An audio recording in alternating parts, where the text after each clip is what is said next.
Power doesn't announce itself with fanfare. It walks into a room and watches grown men remember every sin they've ever committed. Duke Cadric Raventhorn understood this truth the way other men understood breathing. Tonight, standing in the grand hall of Blackthorn Keep, while 12 noble lords sat frozen in their gilded chairs, he embodied that truth so completely that the candle flames seemed to bend away from him. They had come to demand his compliance. They would leave remembering why their fathers taught them to fear the Raventhorn name. What happens when absolute power meets the one thing it cannot control? Stay with me. This story doesn't end where you think it does. The winter wind howled against the fortress walls like something dying. Inside the great hall, silence pressed down with the weight of iron. Cadric stood at the head of the obsidian table, his hands clasped behind his back, watching the nervous sweat gather on Lord Pemberton's upper lip. The old fool kept glancing toward the door as if escape were possible. It wasn't. The guards outside answered to Cadric alone, and everyone in this room knew it. 12 lords, 12 men who thought their bloodlines meant something. Cadric had allowed them into his fortress because power without demonstration became rumor, and rumors bred stupidity. Tonight would serve as education. Lord Pemberton finally found his voice. It came out smaller than he intended. Your Grace, the council believes it has the authority to summon me like a servant. Cadric's voice cut through the hall, quiet and surgical. That's the first mistake. It is it or means bought. Pemberton's face reddened. Beside him, Lord Hastings shifted in his chair, the wood creaking beneath his bulk. We're simply requesting your consideration, Your Grace. The alliance with House Mordain would secure your shipping routes through the northern ports. Cadric moved along the table's edge, his boots echoing against stone. Would protect your merchant vessels from the pirates you're too incompetent to eliminate yourselves. Would allow you to profit from my military strength while contributing nothing but your fat daughters and empty promises. Wolves. The temperature in the room seemed to drop.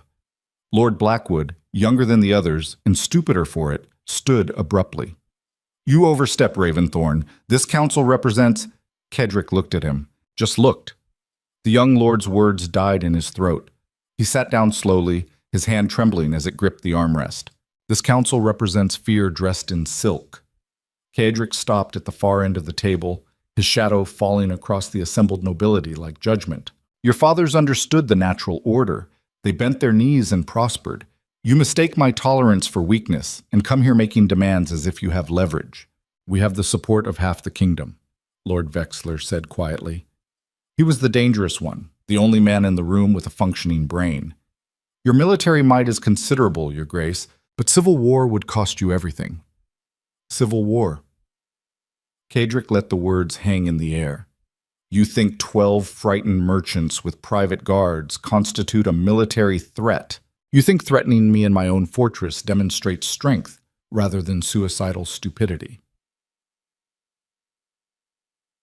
He walked back to his position at the table's head, his movements deliberate and unhurried. When he spoke again, his voice carried the weight of absolute certainty. I could have you all executed before morning. Your families would receive your bodies in pieces. Your estates would be absorbed by the crown. Your names would be struck from the histories. And within a generation, no one would remember you existed. He paused, letting them absorb the truth. But I won't. Do you know why? No one answered. Lord Pemberton's hand shook as he reached for his wine. Because dead martyrs create problems. Living cowards create examples. Cadric placed both hands flat on the table, leaning forward. You will return to your estates. You will tell your fellow conspirators that Duke Raventhorn declines your generous offer to dictate his personal choices. You will explain, in whatever words preserve your dignity, that challenging me was a miscalculation born of desperation rather than strategy. And if we refuse, Lord Blackwood's voice cracked on the last word. Cadric smiled. It was the most terrifying thing any of them had seen. Then I'll teach you what refusal costs. I'll start with your oldest son, not killed, just removed from succession, publicly humiliated, exiled to the frozen territories where men go to be forgotten. Then your second son, then your daughters, married off to the lowest houses I can find, Breeding stock for families so minor they don't rate formal titles. Your wife will watch her children's futures burn. And you will live long enough to understand that defying me doesn't end in death. It ends in watching everything you love turn to ash while you remain powerless to stop it. See, aboy, the silence that followed was absolute. Outside, the wind screamed against the walls. Inside, 12 men confronted the reality that they had walked into the monster's lair armed with nothing but arrogance. Lord Vexler stood first. He bowed, precise and formal. The council will consider your position, Your Grace. The council will obey, Kedrick corrected. Dismissed. They filed out in silence, their dignity shredded. Only Lord Vexler paused at the threshold, glancing back with something almost like respect, or perhaps fear so refined it resembled admiration. Then he too was gone, and Kedrick was alone with the candles and the cold. He poured himself wine, the dark red liquid catching the firelight. His hand was steady. It always was. Men saw his calm and mistook it for lack of feeling. They were wrong. Kedrick felt everything. He simply refused to let emotions dictate action. That was the difference between rulers and victims. Victims felt and reacted. Rulers felt and calculated. The door opened behind him. He didn't turn. Only 3 people could enter this room unannounced, and 2 of them were dead. That was a performance worthy of your father. Marcus Vallon crossed to the fireplace, warming his hands. Though he would have executed at least 2 of them for emphasis. My father ruled through fear alone. It made him powerful and paranoid. Kedrick remained at the table, studying his wine. Fear keeps men obedient. It doesn't keep them loyal. And you want loyalty. Marcus turned to face him. They had known each other since childhood, when Marcus was the blacksmith's son, and Kedrick was the heir learning to swing a sword twice his size. Decades later, Marcus served as his captain of the guard, and the only person in Valemont who could speak to him without calculation. I want efficiency. Kedrick took a drink. Loyalty is a byproduct of effective governance. Fear is a tool. So is reward. So is respect. You use what's appropriate for the situation. And tonight's situation required reminding them you're capable of cruelty that makes the old Duke look merciful. Tonight's situation required reminding them that challenging me has consequences their limited imaginations haven't conceived. Kedrick set down his glass. They'll return to their estates. They'll whisper about my instability. They'll convince themselves that I'm losing control, that my refusal to bend proves weakness rather than strength. And then they'll make their next mistake. Marcus studied him carefully. You're expecting them to escalate. I'm counting on it. Kedrick moved to the window, looking out at the snow-covered kingdom spread below the fortress. Lights flickered in the distant city, small and fragile against the winter dark. They came here united. They'll leave fractured. Pemberton will want to retreat. Blackwood will want revenge. Vexler will calculate odds and likely withdraw. The others will panic and make noise. Within a week, they'll be fighting amongst themselves about strategy. And while they're fighting, I'll identify which ones are genuinely dangerous versus merely loud. Kedrick's reflection stared back at him from the glass, his face carved from shadows. Then I'll remove the dangerous ones in ways that make the loud ones grateful to survive. Your father's son, after all. My father died choking on his own rage because he never learned the difference between breaking men and bending them. Kedrick turned from the window. I won't make his mistakes. Marcus nodded slowly. There's talk in the city about the Winter Sovereign Ball, about you, and don't. The single word carried enough weight to stop him mid-sentence. That's not relevant to tonight's discussion. It's relevant to every discussion now. The nobles aren't just angry about your refusal to marry their daughters. They're terrified because for the first time in your life, you made a decision that wasn't calculated. You saw her and nothing. Kedrick's voice remained level, but something shifted behind his eyes. She's a distraction, an interesting variable. Nothing more. You're lying to yourself. I'm controlling the situation. There's a difference. Marcus crossed his arms, his expression skeptical. You've attended 6 court functions in the past month. Before that, you hadn't shown your face at a ball in 3 years. The entire kingdom has noticed. More importantly, she's noticed. Kedrick returned to the table, refilling his glass with precise movements. Lady Seraphina Vale is an educated woman from a fallen house. She presents as defiant because she has nothing left to lose. That makes her dangerous in small ways and irrelevant in large ones. She looks at you like you're just a man. Then she's more naive than I estimated. Or more perceptive. Marcus moved closer, lowering his voice. Everyone else sees the Duke, the title, the power, the fortress, and the armies, and the reputation built on your father's brutality. She sees you, Kedrick. That terrifies you more than any noble conspiracy. You're projecting philosophy onto basic social interaction, but Kedrick's grip on his glass tightened almost imperceptibly. She's pretty, she's articulate, she refuses to grovel. These qualities make her notable in a court full of sycophants. They don't make her significant. Then why did you reject the Imperial Regent's daughter? Because accepting would have created political obligations I'm not willing to assume. You told Lord Pemberton tonight that you make your own decisions, that no council dictates your personal choices. Marcus leaned against the table. That wasn't about governance, that was about her. Kedrick drained his wine and set the glass down with finality. This conversation is over. One more thing. Marcus straightened. There's been increased activity near the western borders. Scouts reported movement that suggests House Mordan is positioning troops despite your rejection of their alliance proposal. Let them position. They won't move without provocation, and I won't provide it. Kedrick moved toward the door, dismissing the topic. Double the patrols, document everything. If they cross into Valamont territory, I want evidence detailed enough to justify complete retaliation. And if they attack first, then I'll demonstrate why my father's reputation was earned and mine is deserved.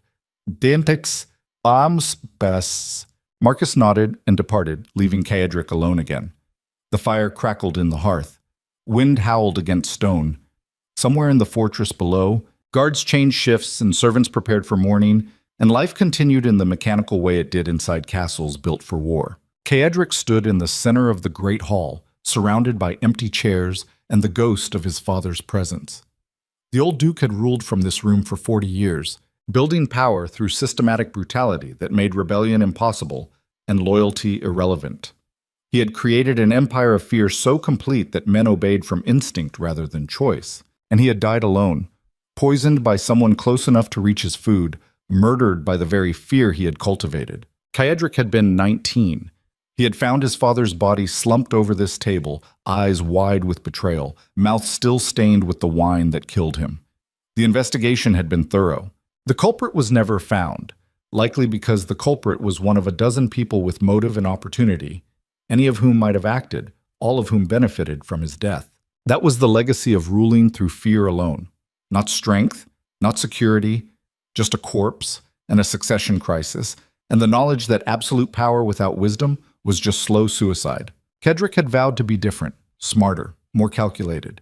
He would build an empire that respected him because it feared the consequences of defiance and benefited from the rewards of obedience. He would create a system so efficient that challenging him would be strategically impossible rather than merely dangerous. He would be the ruler his father never managed to become, one who died of old age rather than betrayal. And then he had walked into the Winter Sovereign Ball 3 weeks ago and seen Seraphina Vale standing alone near the windows, silver silk catching candlelight, her posture speaking volumes about dignity maintained in the face of collective dismissal. She hadn't noticed him immediately. When she did, she didn't curtsy, didn't lower her eyes, just looked at him with an expression that suggested she was evaluating him rather than being evaluated. No one looked at him that way. No one dared. He had approached her because protocol demanded it. He was the Duke. She was a guest. Conversation was expected. But the moment he spoke to her, everything he had carefully constructed began to crack. Your Grace. She had said it without deference. Just a title. Just words. I was wondering if you actually attend these functions, or if they wheel out a statue and hope no one notices the difference. The court had collectively held its breath. Beside him, Marcus had tensed. Across the room, Lady Pemberton had gone pale. And Kedrick had done something he hadn't done in years. He had laughed. Not the calculated humor he deployed for political effect. Actual laughter, brief and surprised and genuine. She had smiled then, small and knowing, and he had realized with absolute clarity that this woman was going to destroy every carefully maintained defense he had built. Now, standing in the empty hall, he could admit what he had refused to tell Marcus. She was dangerous. Not because she threatened his power, because she made him question whether power was enough.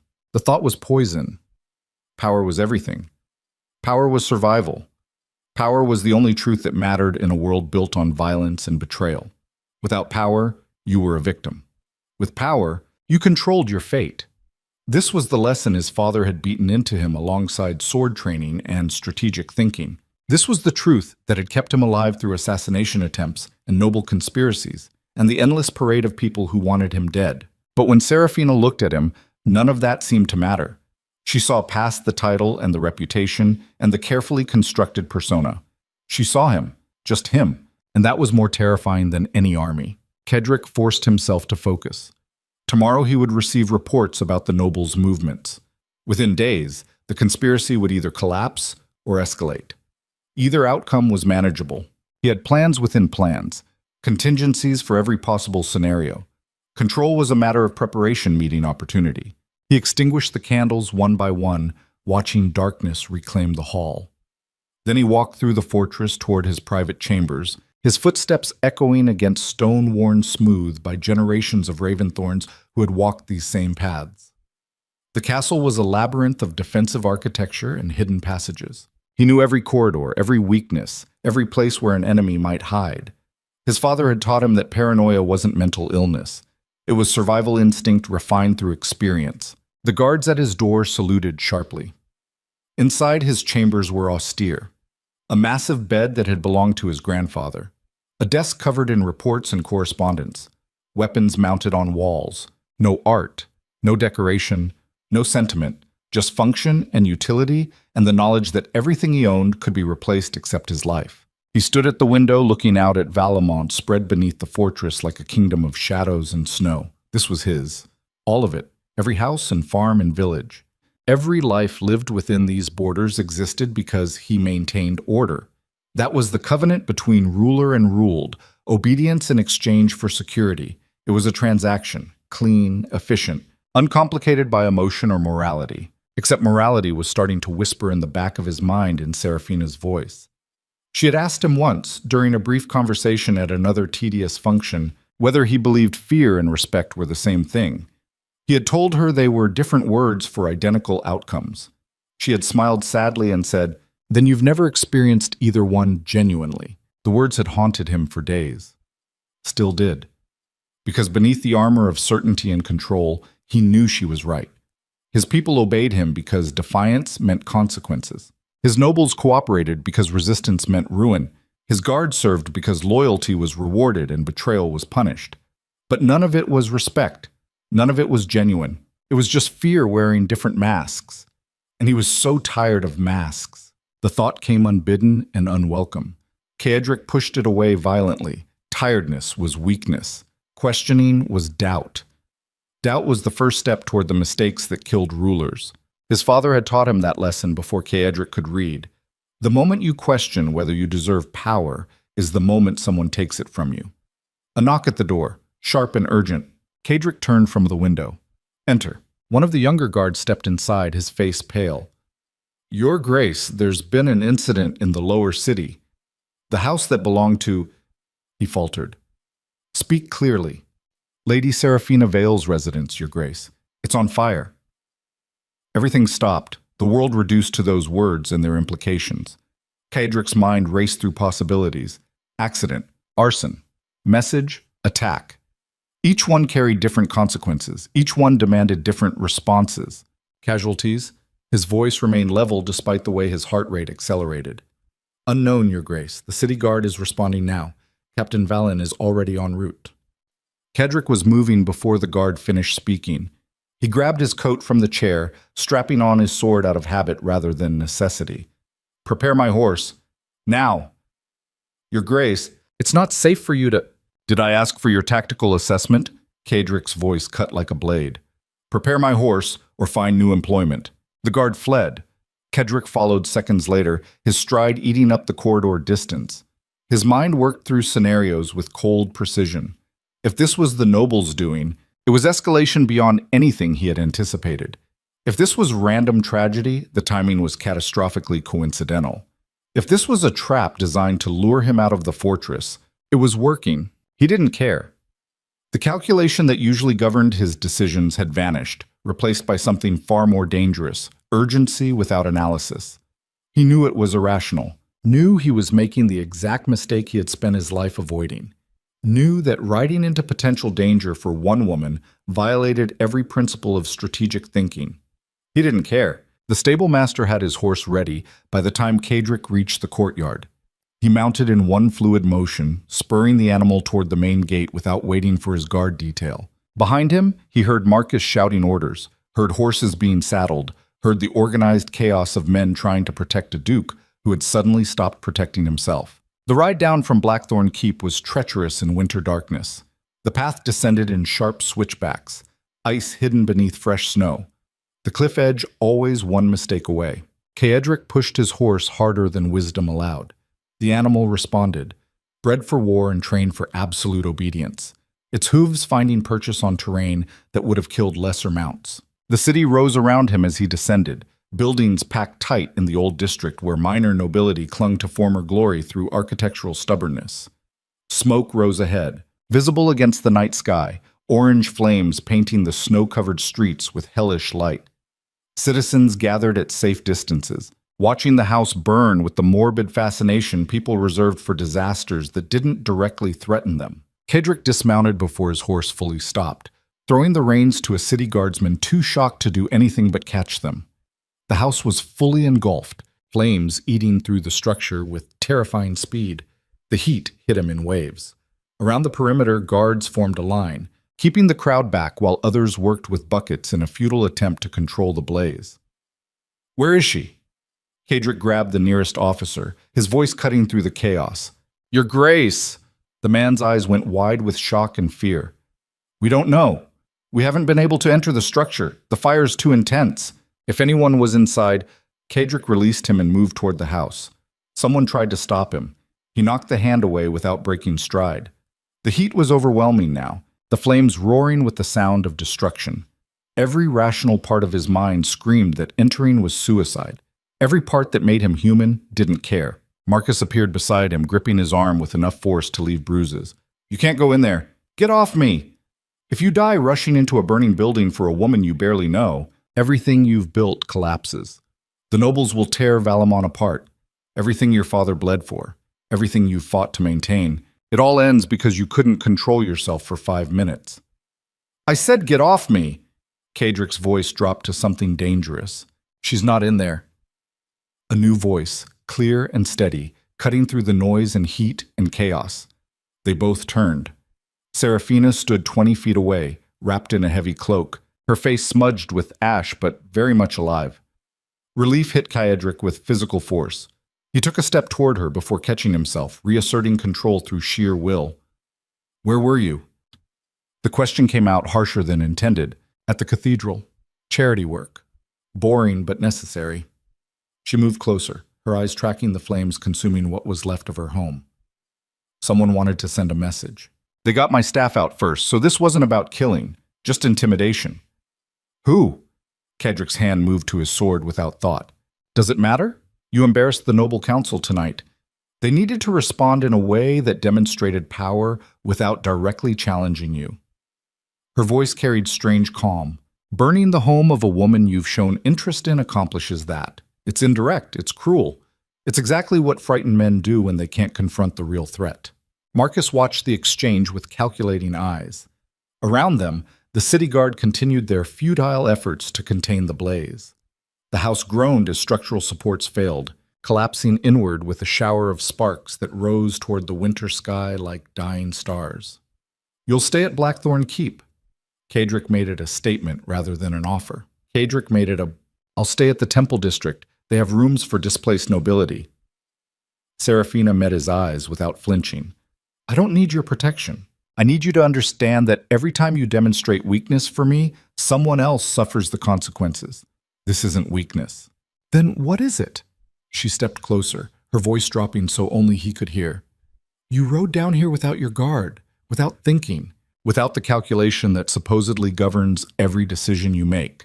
If this had been a trap, you'd be dead. And for what? To rescue someone who wasn't in danger? Well, the truth of her words hit harder than any blade. She was right. He had abandoned strategy, abandoned caution, abandoned every principle that kept him alive. And she wasn't even grateful. She was angry. I won't apologize for...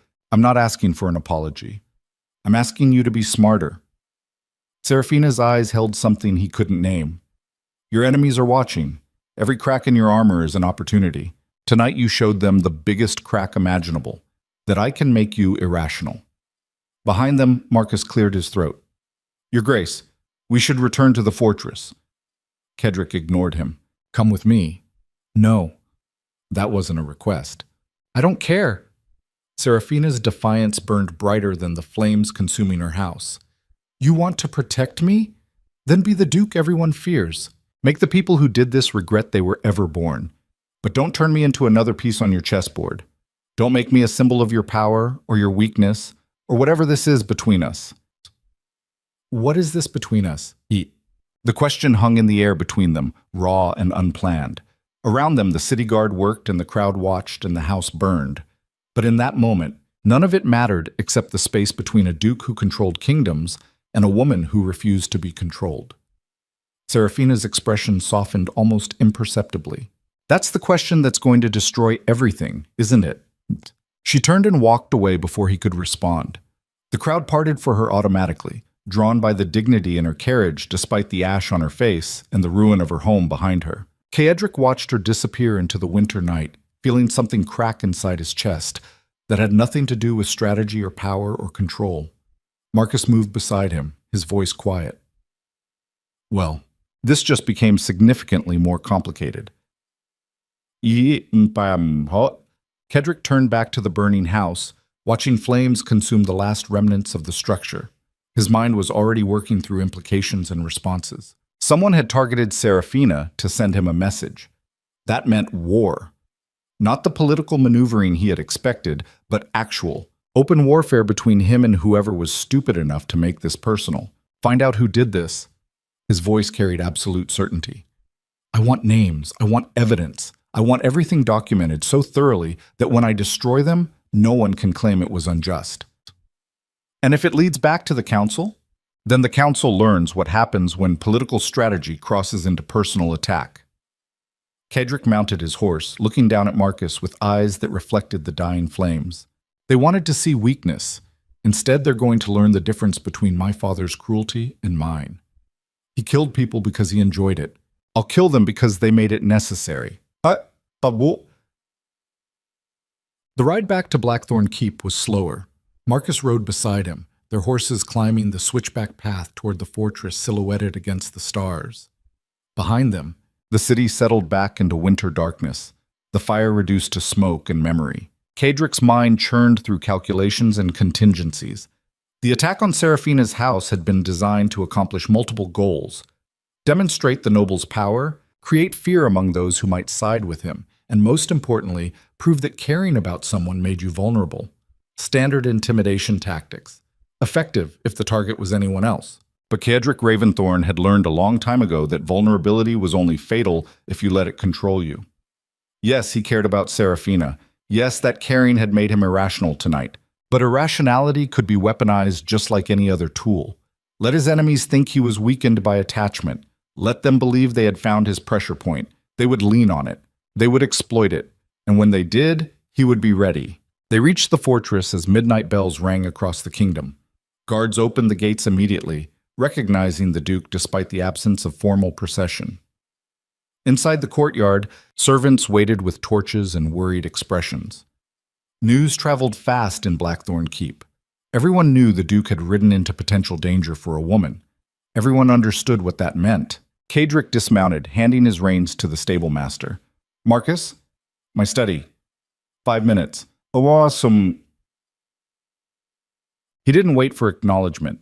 The fortress knew his moods well enough to clear a path when he walked with this particular intensity. He climbed the stairs 3 at a time, his mind organizing the next phase of his response. By the time Marcus entered the study, Kaedric had spread maps across the desk and was marking locations with red ink. These are the estates of every noble who attended tonight's meeting. He didn't look up from his work. I want intelligence on each one. Guard rotations, trade routes, political alliances, financial vulnerabilities, mistresses, gambling debts, every piece of leverage that might exist. Marcus studied the map. You're planning comprehensive retaliation.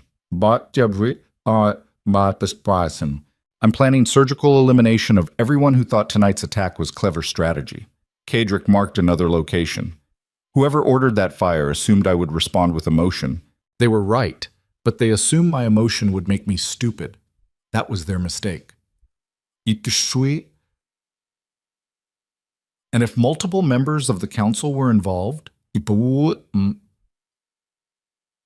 then multiple members of the council will learn that attacking what's mine carries consequences their limited imaginations can't conceive. He finally looked up, his expression carved from ice. I let my father's enemies think he was predictable.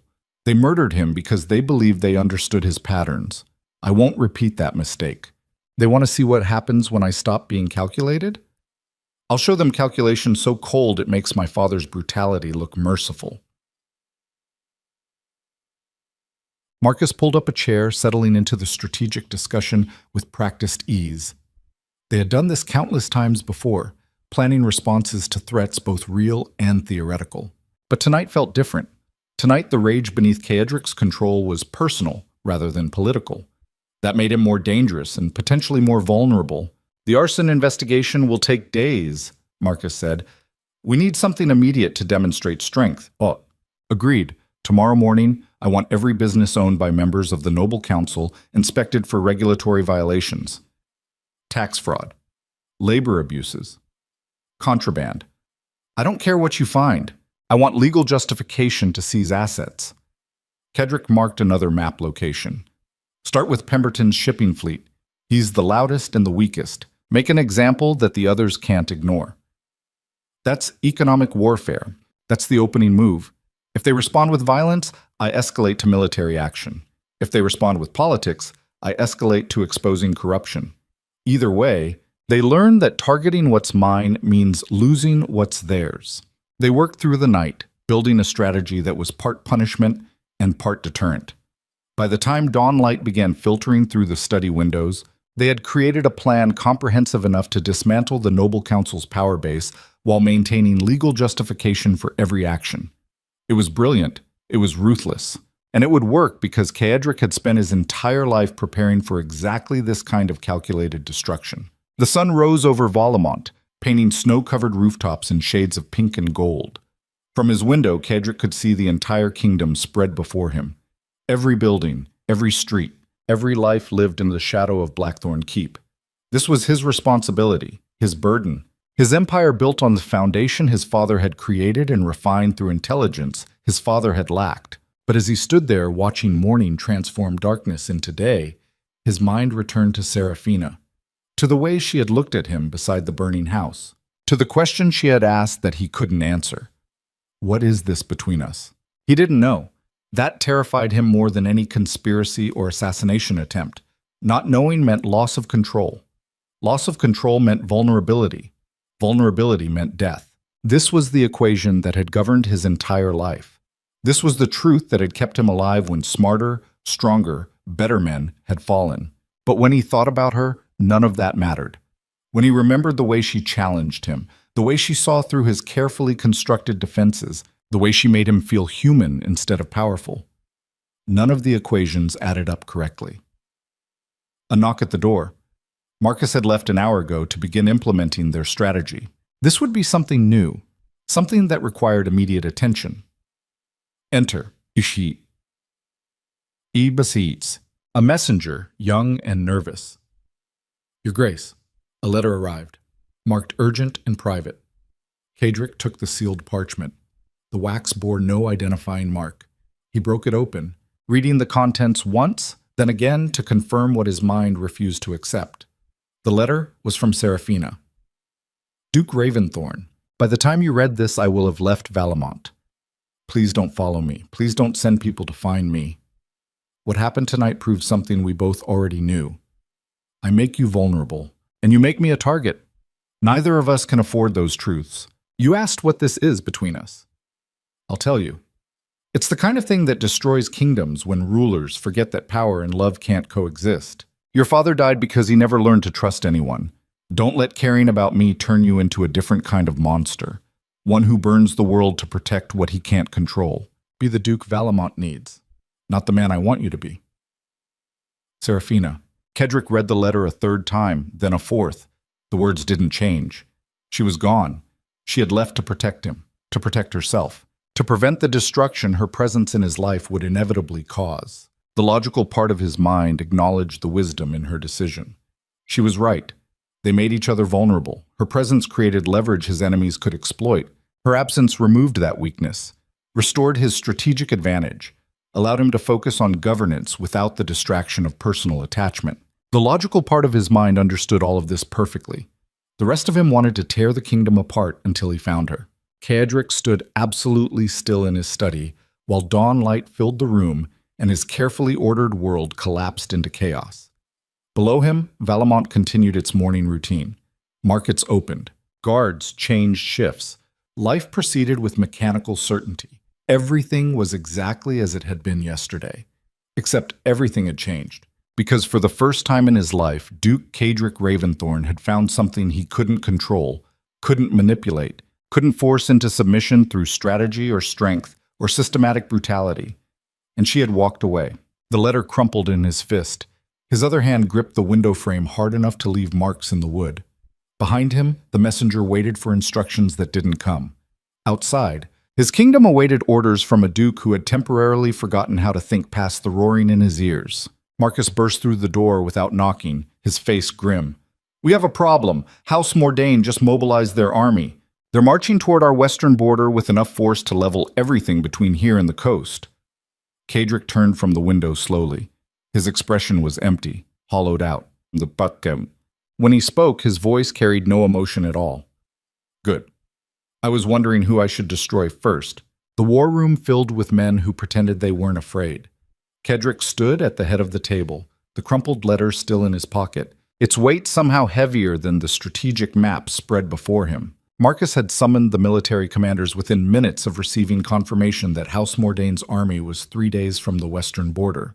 Now, they all stood waiting for orders from a duke whose attention seemed fractured between the present crisis and something no one could name. General Thorne spoke first, his weathered face creased with concern. "Your Grace, their force is substantial. 15,000 infantry, 3,000 cavalry, siege engines. This isn't a border skirmish. This is invasion." Kedrick studied the map without seeing it. His mind kept returning to Serafina's words. "Be the Duke Valamont needs, not the man I want you to be." She had left because staying made him vulnerable. She had walked away to protect him from his own weakness. The logic was sound. The execution was flawless. And it made him want to burn the entire kingdom to ash. "Your Grace?" Marcus's voice cut through the fog. "We need to discuss defensive positions." Kedrick looked up. Every face in the room watched him with varying degrees of worry. They had never seen him like this before. Distant, unfocused. The Duke who always had a plan standing silent, while an enemy army marched toward their territory. "No defensive positions." His voice came out flat. "We mobilize offensive forces immediately. Full strength." The commanders exchanged glances. General Thorne leaned forward.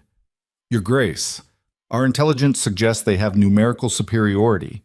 A defensive strategy utilizing the mountain passes would give them time to establish siege positions and supply lines." Kedrick's focus snapped back with surgical precision. "Would allow them to dictate the terms of engagement. Would make us reactive instead of aggressive. We don't defend. We attack before they're fully positioned. We hit them while they're still marching through open territory where their numbers become a liability rather than an advantage." Marcus nodded slowly.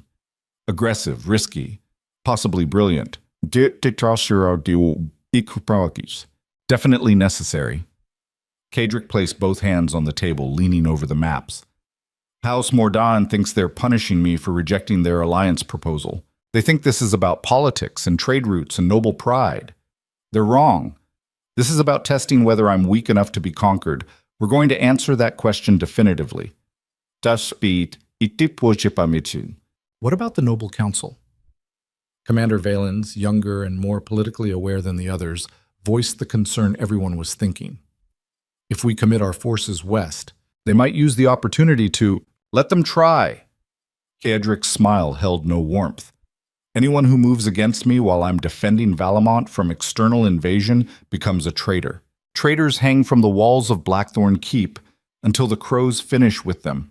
Make sure that information reaches every member of the council by noon.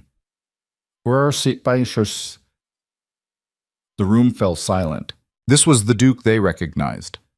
Cold, calculated, capable of transforming political complications into corpses with the same ease other men signed documents. General Thorne, mobilize 8,000 infantry and 2,000 cavalry. I want them ready to march within 12 hours. Kadric's finger traced routes on the map.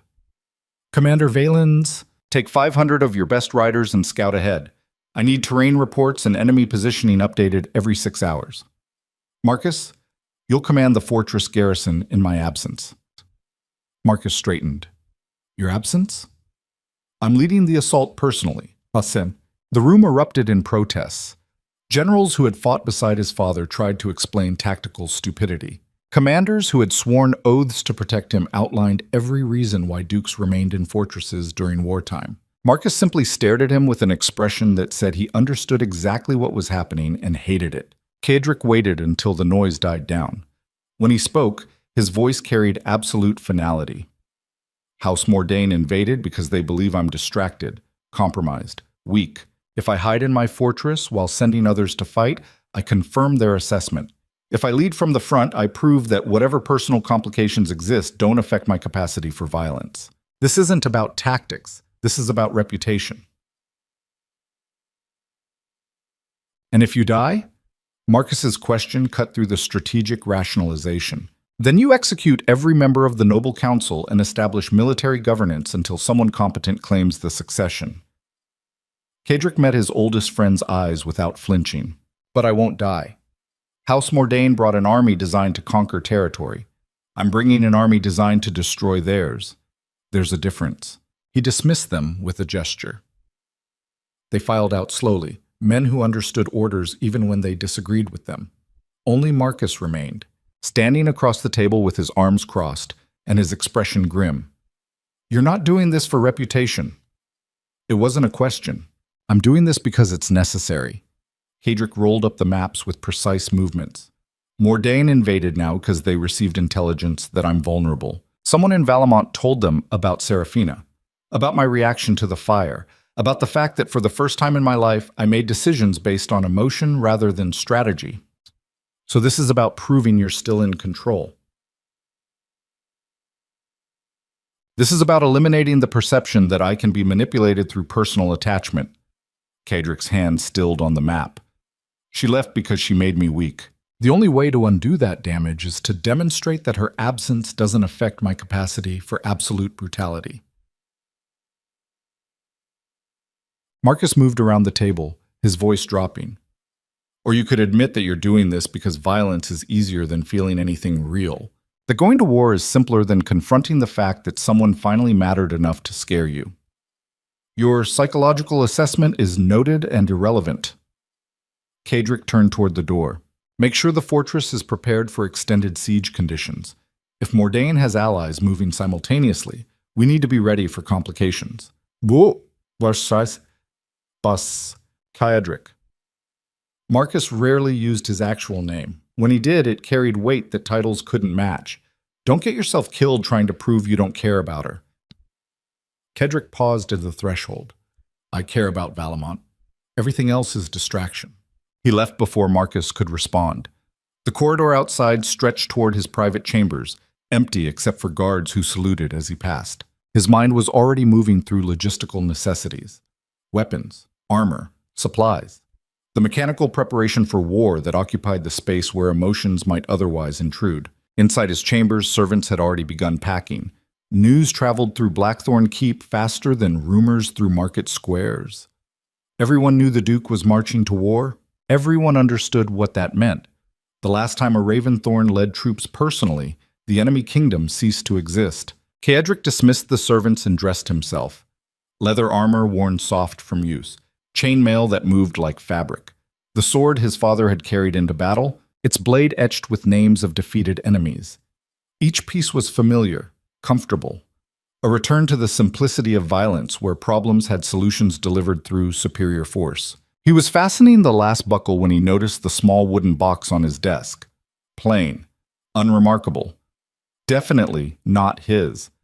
He approached cautiously, hand on his sword, mind cataloging potential threats. Poison, explosive, trap. The box was small enough to hold any of them. Inside was a silver ring. Nothing else? No note? No explanation. Just a ring that he recognized immediately because he had seen it on Seraphina's hand during every conversation they had shared. She wore it on her right index finger, a family heirloom from the house that had fallen before she was old enough to remember prosperity. Caedric lifted it slowly, studying the worn engraving. Her family crest, barely visible after generations of wear. She had left it for him. Why? Message? Warning? Reminder? He turned it over in his palm, feeling the weight of silver and implication. The door opened without knocking. Marcus again, his expression urgent. We have a visitor. You need to see this. I gave orders not to be disturbed. It's Lady Seraphina's maid. She's demanding to speak with you about her mistress's disappearance. And Caedric... Marcus hesitated. She's claiming Seraphina didn't leave voluntarily. Everything stopped. The room. His breathing. The careful control he had maintained since reading that letter. Caedric's hand closed around the ring hard enough to feel the metal bite into his palm. Bring her to the study. Now. 3 minutes later, the maid stood before his desk, wringing her hands and fighting tears. She was older, maybe 50, with the weathered face of someone who had served fallen nobility long enough to understand discretion. But discretion had limits. Whatever she knew had pushed her past them. Your Grace, I apologize for the intrusion, but Lady Seraphina wouldn't have wanted... Her voice cracked. She didn't write that letter. Caedric placed both hands flat on the desk. Explained. The handwriting was hers, but the words weren't. She was forced to write it. I heard them in the house after the fire. 3 men. They told her if she didn't leave the city and write that letter, they would burn more than buildings. They would start with the orphanage where she volunteers, then the temple district, then... The maid's composure shattered completely. They gave her 2 hours. She wrote the letter, she left. But Your Grace, she was crying the entire time. Those weren't her words. The study became very quiet. Outside, morning sounds of a fortress preparing for war continued. Inside, Caedric felt something cold and surgical take over the space where rational thought usually operated. These men, describe them. I only saw one clearly. Tall, scar across his left cheek. Military bearing. He wore a ring with a serpent design. House Mordain colors. Marcus moved to the window, his hand on his sword. This wasn't random intimidation. This was coordinated extraction designed to look voluntary. Caedric stood slowly. His movements were deliberate, controlled, the kind of control that preceded violence so comprehensive it became art. They took her. It appears so, Your Grace. They forced her to write that letter so I would believe she chose to leave, so I would focus on the invasion instead of searching for her, so I would think she walked away to protect me when, in reality, they removed her to eliminate my distraction before attacking. His voice remained perfectly level. That's elegant strategy. Credit where it's due. Caedric, where is she now? He addressed the maid directly. I don't know, Your Grace. They had a carriage waiting. I followed as far as I could. They headed north toward the mountain passes, but that was last night. They could be anywhere by now. North toward the mountains, toward Mordain territory. They had taken her across the border before launching their invasion. Insurance, leverage, a pressure point they could exploit if the war turned against them. Standard tactical thinking for men who understood that battles were won through psychology as much as steel. They had made one critical miscalculation. They assumed taking her would weaken him, make him desperate, force him into mistakes. They were partially right. It had made him desperate, but desperation didn't make men like Cadric Raventhorn weak. It made them lethal. Marcus, change of orders. Cadric's voice carried the flat certainty of absolute decision. Mobilize everything, every soldier, every rider. Empty the fortress garrison down to skeleton crews. I want overwhelming force ready to march within 6 hours. That leaves Blackthorn Keep vulnerable. The keep can burn for all I care. Cadric moved toward the weapons wall, selecting additional blades with practiced efficiency. House Mordain invaded Valamon and abducted a citizen under my protection. That's not war. That's suicide. We're going to teach them the difference. What about the Noble Council? If we commit all our forces, the Noble Council can join Mordain in extinction if they're stupid enough to move against me now. He buckled the additional weapons into place. Send riders to every major house. Tell them Duke Raventhorn is marching to war. Tell them any house that contributes troops to this campaign will receive favorable trade agreements for the next decade. Tell them any house that remains neutral will be considered complicit with kidnapping and invasion. Give them 2 hours to decide. Oh! Marcus absorbed the orders without question. Years of friendship had taught him when argument was possible and when Cadric had moved beyond reach of reason. And when we find Lady Seraphina, when we find her, I'm going to demonstrate exactly what happens when someone mistakes my restraint for weakness. Cadric turned from the weapons wall. Osan.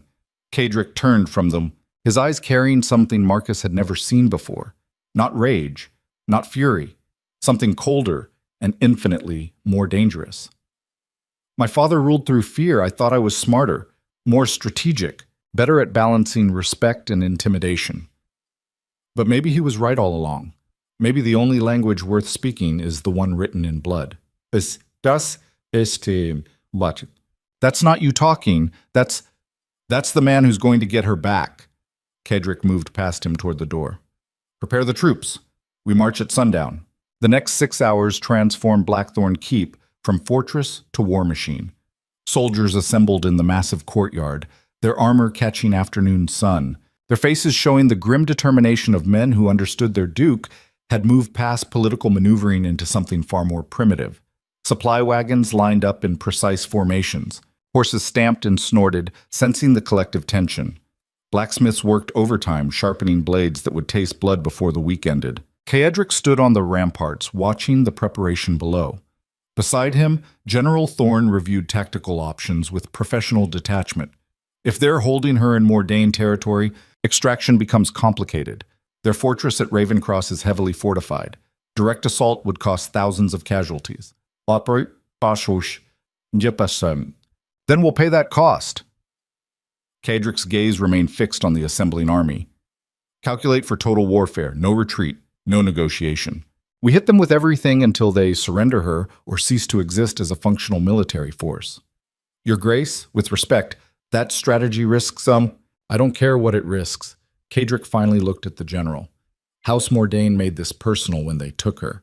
They calculated that I would respond emotionally. They were right. But they assumed emotion would make me cautious. They were wrong. We're going to march into their territory and burn everything that stands between me and her location. If that means destroying their entire military, so be it. If that means executing their leadership, even better. They wanted to see what happens when Duke Raventhorn stops being diplomatic. They're going to get that lesson.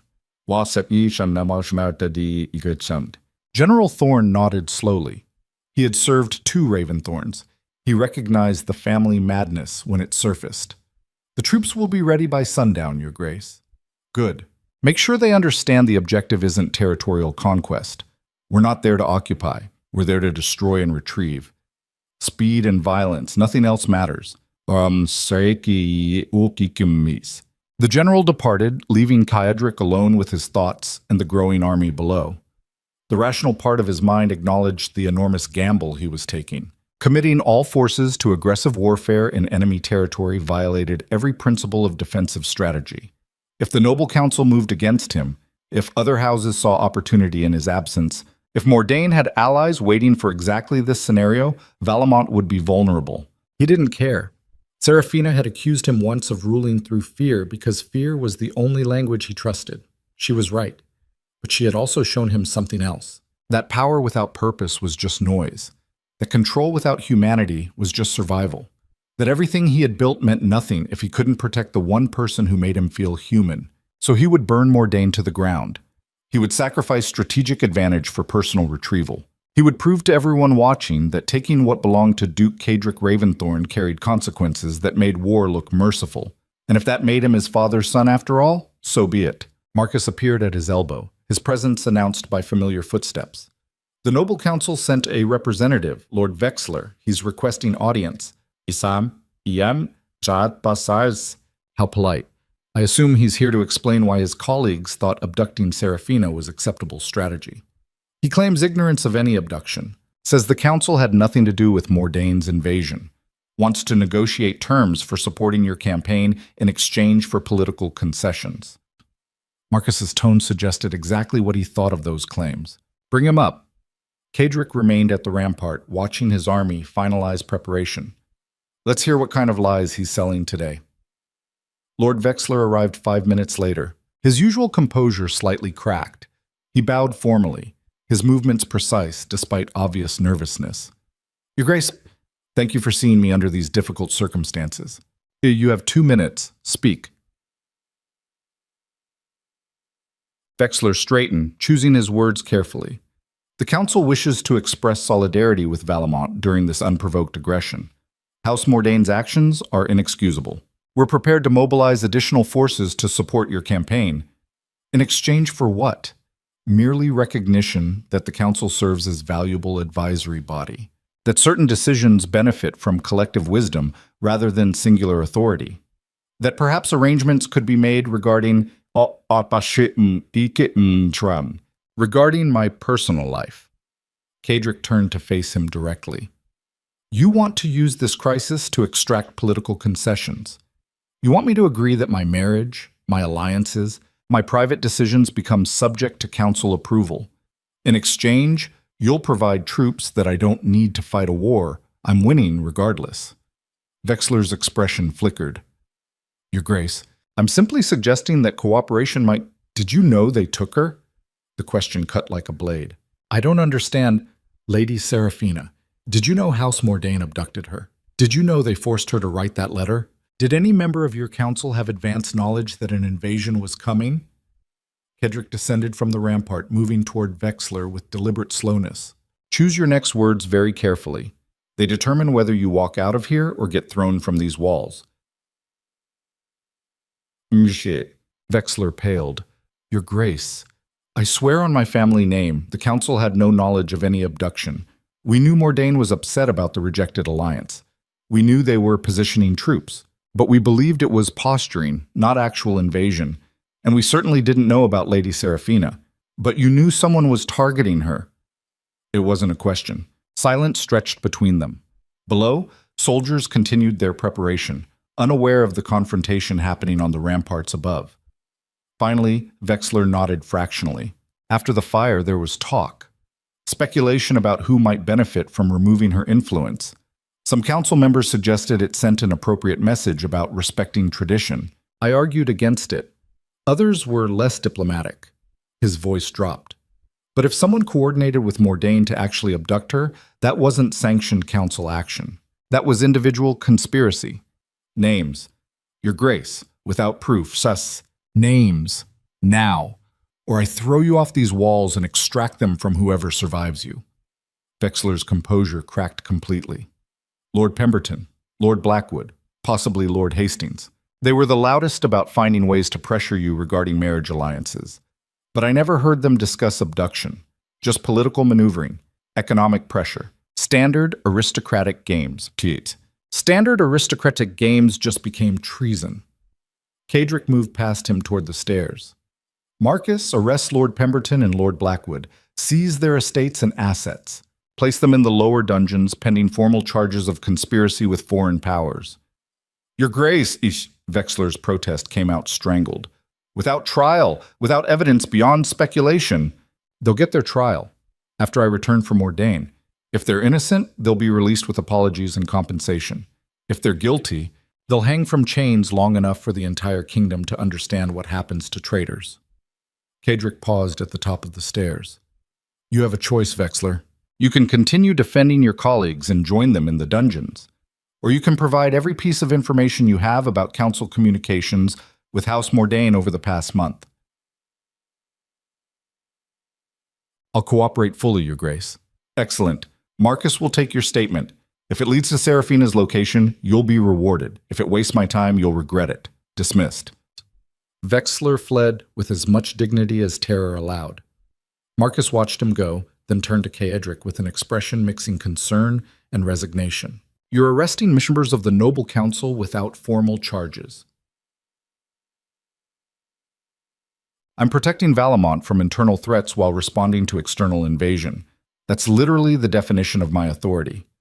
It's also exactly the kind of tyrannical overreach that made people hate your father. Then they can hate me too. Kadric continued down the stairs toward the courtyard. I'm done pretending politics matters more than results. The Noble Council thought they could manipulate me through careful pressure. Mordain thought they could weaken me by taking her. They're both about to learn that restraint isn't weakness, and patience isn't fear. I'm going to show them what actual tyranny looks like. And when this is over, when you've burned Mordain and arrested half the council and demonstrated that crossing you means annihilation, what then? Kadric reached the courtyard, moving through assembled soldiers toward his horse. Then everyone in Valamont understands the new rules. Obey or die. Cooperate or suffer. Challenge me and watch everything you love turn to ash. My father taught me that fear creates order.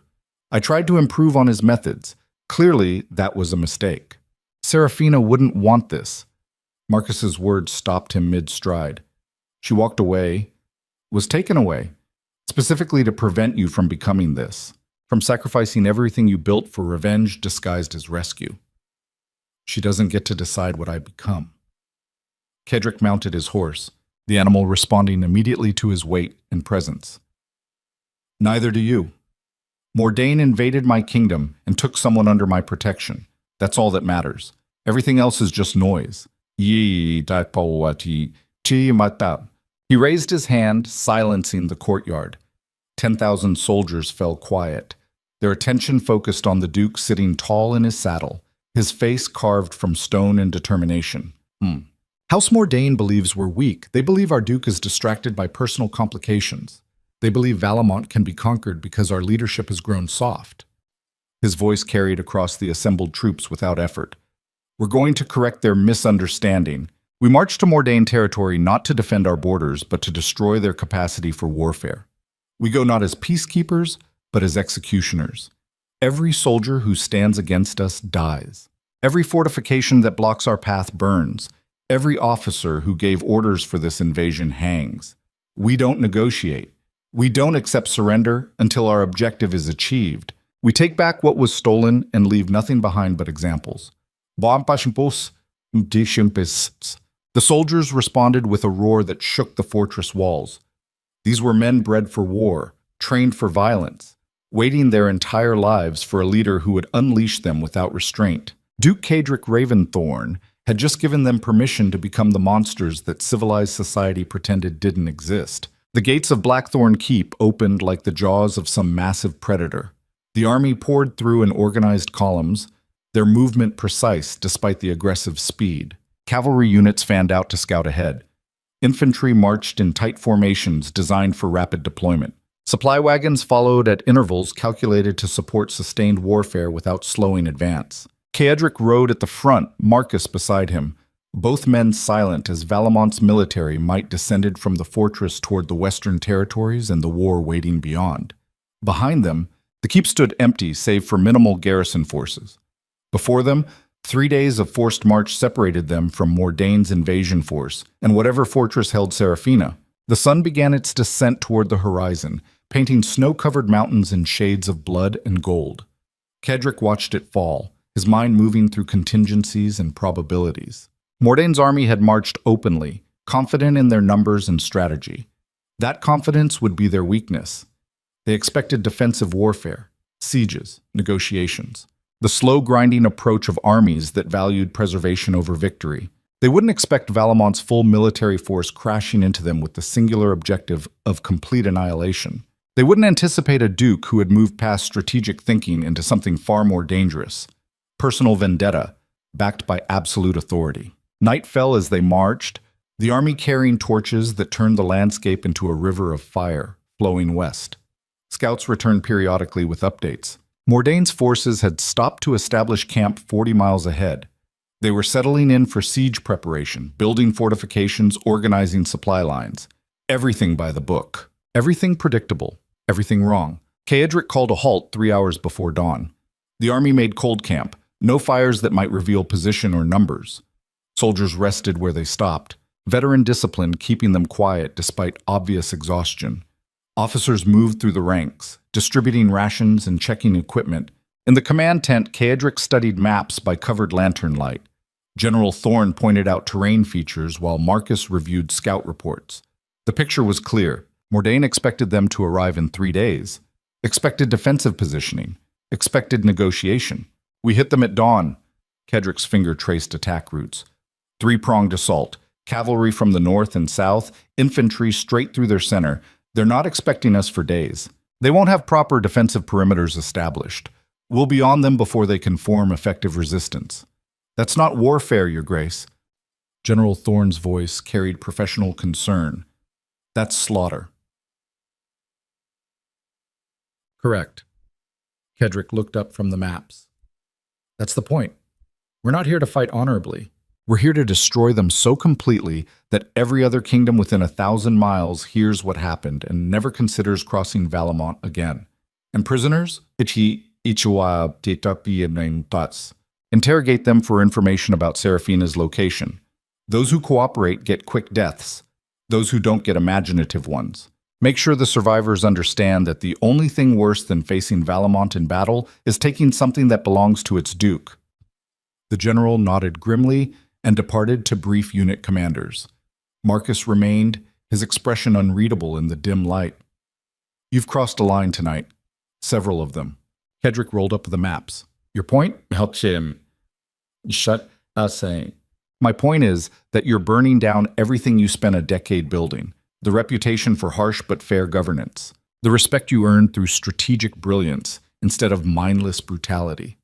All of it disappearing because you can't separate personal obsession from political responsibility. Is there anything else? Ceadric's voice remained level despite the anger building beneath. Any other philosophical observations about my failures? Any other wisdom about restraint and responsibility? Just one. Marcus leaned forward. She wouldn't want this version of you, the man who tears kingdoms apart because someone touched what he considers his. The ruler who abandons everything he believes to prove he can be as cruel as his father. When you find her, if you find her, what are you going to tell her about the thousands who died so you could feel powerful again? Ceadric stood slowly. Ceadric stood. The tent suddenly felt too small for the rage contained within it. Get out! Ceadric, get out! The words came out quiet and lethal. I don't need a conscience. I need a captain of the guard who follows orders. If you can't be that, I'll find someone who can. Marcus held his gaze for a long moment. Then he turned and left without another word, leaving Ceadric alone with his maps and his rage, and the knowledge that every accusation was deserved. He extinguished the lantern and stood in darkness, feeling the weight of command and choice and consequence. Marcus was right. He had crossed lines, abandoned principles, become the thing he had sworn never to be. All for a woman who had tried to protect him by leaving, who had been taken specifically because his enemies recognized her as his weakness, who would probably hate what he had become in her absence. He didn't care. Let her hate him. Let Marcus judge him. Let the entire kingdom whisper about the duke who proved to be his father's son after all. None of it mattered as much as getting her back. None of it outweighed the simple equation that had replaced strategic thinking. They took her so they would burn. Dawn came cold and gray. The army assembled in prearranged positions, moving with the silent efficiency of professionals who understood their trade. Cavalry units flanked north and south, invisible in the pre-dawn darkness. Infantry formed up at the center, shields locked and weapons ready. Archers positioned themselves on elevated terrain, their arrows ready to black out the sky. Kedrick sat on his horse at the front of the center column, watching the eastern horizon lighten incrementally.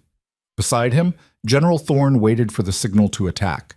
Behind them, 10,000 soldiers prepared to do what they had trained their entire lives for: kill on command. The sun broke over the mountains.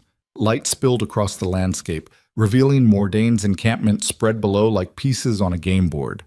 They were still sleeping, still confident, still alive for a few more minutes. Kedrick raised his sword. The blade caught the dawn light, signaling the cavalry to begin their approach.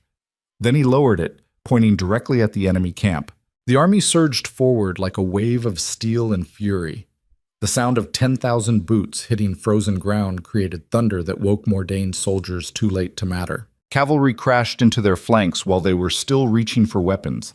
Infantry hit their center before they could form defensive lines. Archers released volley after volley into the chaos, finding targets with brutal efficiency. It wasn't a battle. It was execution set to the screams of men who had underestimated their enemy. Kedrick rode into the center of it all, his sword finding flesh with mechanical precision. His mind emptied of everything except movement and violence and the grim satisfaction of watching his enemies fall. This was what power really meant. Not political maneuvering, not careful strategy, just superior force deployed without hesitation or mercy. The fight lasted less than an hour. When it ended, Mordaine's invasion force had ceased to exist as anything but corpses and prisoners. Their siege equipment burned, their supplies were seized. Their commanders knelt in a line before Kedrick's horse, their faces showing the dawning comprehension that they had made a fatal miscalculation. Kedrick dismounted, walking slowly along the line of captured officers. His sword dripped red. His armor was spattered with evidence of close combat. He stopped in front of what appeared to be their senior commander, a gray-haired man whose face showed more resignation than fear. "Where is she?" The commander met his eyes without flinching. "I don't know who you mean, Your Grace." Kedrick's sword moved faster than thought. The commander's left ear fell to the ground. Blood poured from the wound. The man gasped, but didn't scream. "Where is Lady Seraphina Vale?" "I don't—" The sentence ended in a scream as Kedrick's blade took the right ear as well. "You coordinated with someone in Valamont to have her abducted. You timed your invasion to coincide with her removal. You believed taking her would weaken my response to your aggression." Kedrick's voice remained conversational despite the violence. "You were partially right. It weakened my restraint. Now, where is she?" The commander's composure shattered. "Ravencross. Lord Mordaine's fortress at Ravencross. She's being held in the eastern tower under heavy guard. I swear that's all I know." Kedrick nodded once.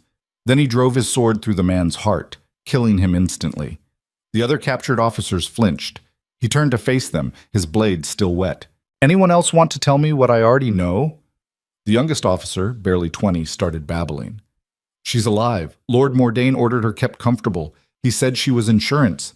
In case the invasion failed, he could negotiate terms for her return. Please, Your Grace, that's everything.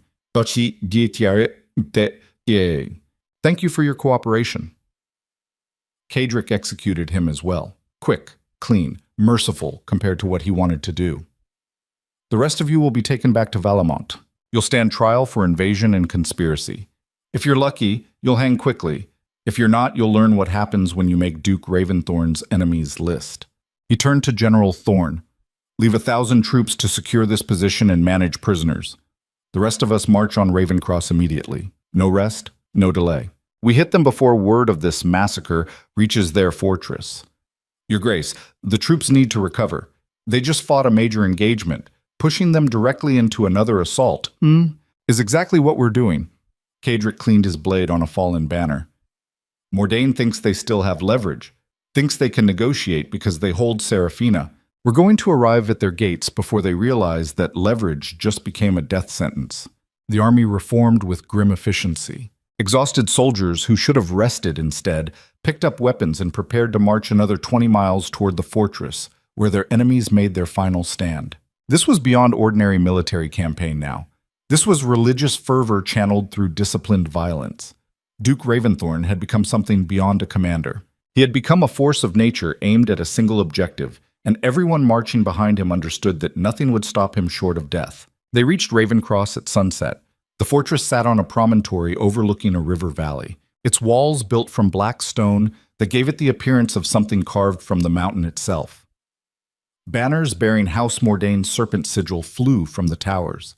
Guards walked the ramparts, unaware that their invasion force had been annihilated and their doom was approaching. Cedric halted his army just out of arrow range. The fortress was formidable. Direct assault would cost thousands. Siege would take weeks. Negotiation might actually work given that they held Seraphina as leverage. He chose violence. Bring the siege engines forward. I want those gates down before midnight. Archers, target anything that moves on those walls. Infantry, prepare for breach assault. He paused, his eyes fixed on the eastern tower where Seraphina was supposedly being held. Anyone who harms her before we extract her will beg for death long before I grant it. Make sure that message reaches Lord Mordain personally. A rider was sent forward under flag of truce. Cedric watched him approach the gates, deliver the message, and return. 10 minutes later, the fortress's main gates opened partially. A figure emerged, surrounded by guards, moving to speaking distance. Lord Mordain himself, tall, aristocratic, stupid enough to believe he still controlled this situation.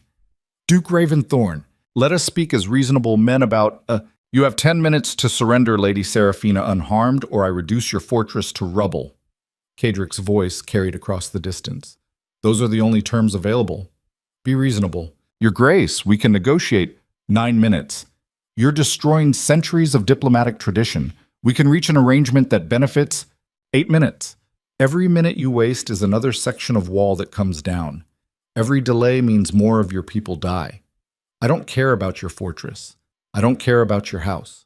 I don't care if your entire bloodline ends tonight. All I care about is getting her back. You have 7 minutes. Lord Mordain's composure cracked.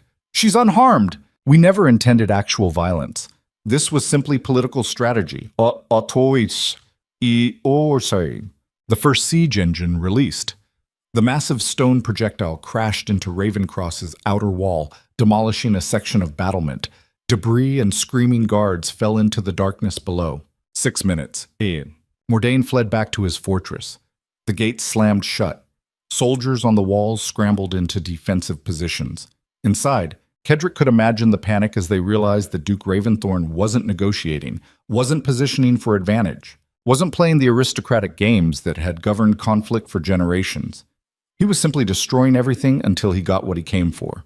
The siege engines fired systematically.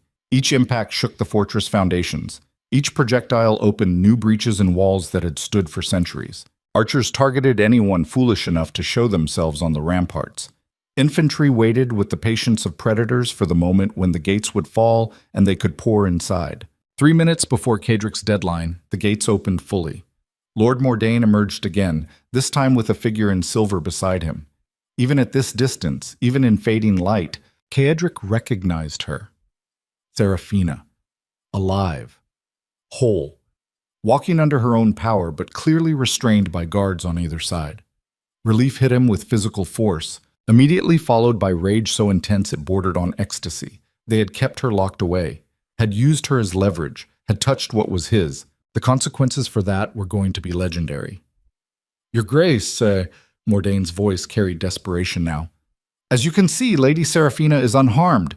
We release her to you immediately. Please, let us resolve this without further. Bring her here, slowly.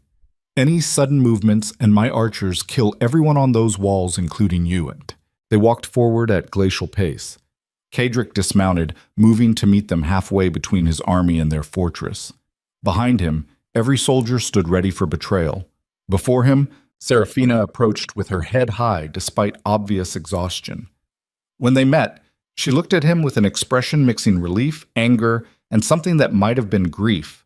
Her first words weren't gratitude. You shouldn't have come. They took you. So you brought an army and destroyed anyone in your path. Her voice carried weary frustration. This is exactly what I tried to prevent, you becoming this. They took you, Cedric repeated slowly, as if explaining to a child. That made this response inevitable. Lord Mordain interrupted nervously. Your Grace, now that you have Lady Seraphina, perhaps we can discuss. Kedrick's hand moved to his sword. Seraphina stepped between them quickly. Don't. Please. Enough people have died tonight. Not nearly enough. But his hand stilled. Go to Marcus. He'll see you back to the medical tents. Kedrick, go, now, before I change my mind about showing restraint. She held his gaze for one more moment. Then she turned and walked toward the Valamont lines, leaving him alone with Lord Mordaunt in the fortress full of enemies who had made the worst mistake of their lives.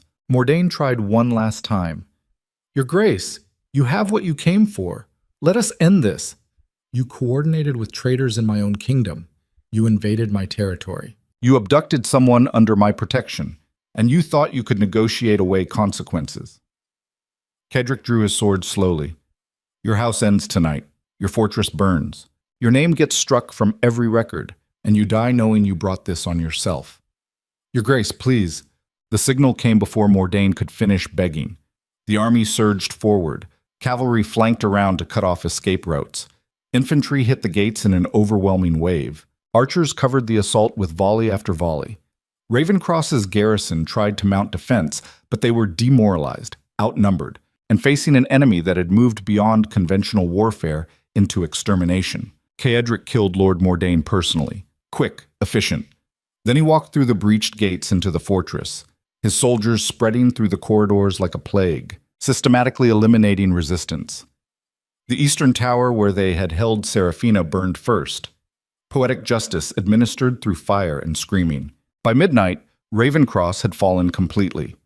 The fortress that had stood for 300 years was reduced to broken walls and corpses. House Mordain, one of the oldest noble lines in the region, ceased to exist. Every member of their family, every officer who had followed their orders, every soldier who had raised weapons against Valamont lay dead in the ruins. Caedric stood in the center of the devastation, his sword red to the hilt, his armor dented from close combat, his mind emptied of everything except the cold satisfaction of absolute victory. Around him, his soldiers secured the position and tended to their wounded and prepared for the march home. This was what happened when someone took what belonged to Duke Caedric Raventhorn. This was the lesson that would echo through every kingdom for the next generation. Not diplomacy, not negotiation, not political maneuvering, just consequences delivered with such overwhelming force that no one would ever make the same mistake again. Marcus found him as dawn broke over the ruins. His oldest friend's face showed exhaustion and something darker that might have been judgment. It's done, Laurent. Yes. Caedric sheathed his sword finally. Send word to Valamont. House Mordain is extinct. The invasion is crushed. We're returning home. And the prisoners from the council, Pemberton and Blackwood? Execute them, publicly. With full documentation of their conspiracy with Mordain, let everyone see what treason cost. You're creating enemies faster than you can destroy them. Then I'll keep destroying them until they learn. Caedric turned from the ruins toward where his army was preparing to march. Where is she? Medical tent. She's unharmed physically, emotionally. Marcus hesitated. She watched you burn an entire fortress to get her back. She saw what you're capable of when control slips. I don't think she knows what to feel. What That makes two of us. Caedric started walking, his body operating on instinct since his mind had emptied somewhere between killing Mordain and watching his fortress burn. Keep the army ready to march. We leave in 6 hours. He found Seraphina sitting outside the medical tent, wrapped in a cloak too large for her, staring at nothing. She looked up as he approached, her expression unreadable. You destroyed them. Yes. You killed everyone. Not everyone. The servants and civilians were spared. Just the soldiers and nobles who made the decisions. That's still hundreds of people dead because of me. No. Caedric sat beside her, close enough to feel her warmth, distant enough to respect the space she might need. They're dead because they made choices that carried consequences. They invaded. They took you. They believed I could be manipulated. They were wrong. I never wanted this. Her voice cracked slightly. I left specifically to prevent you from becoming this, from sacrificing everything you built for revenge disguised as rescue. You didn't leave. They took you. He reached into his pocket, pulling out the silver ring she had left behind. But first you tried to protect me, to remove yourself as a vulnerability. That was noble, strategic, exactly what someone raised in fallen aristocracy would do to survive. He held the ring out to her. It was also completely useless because the moment they touched you, none of the strategy mattered anymore. She took the ring slowly, turning it over in her palm. What happens now? Now we go home.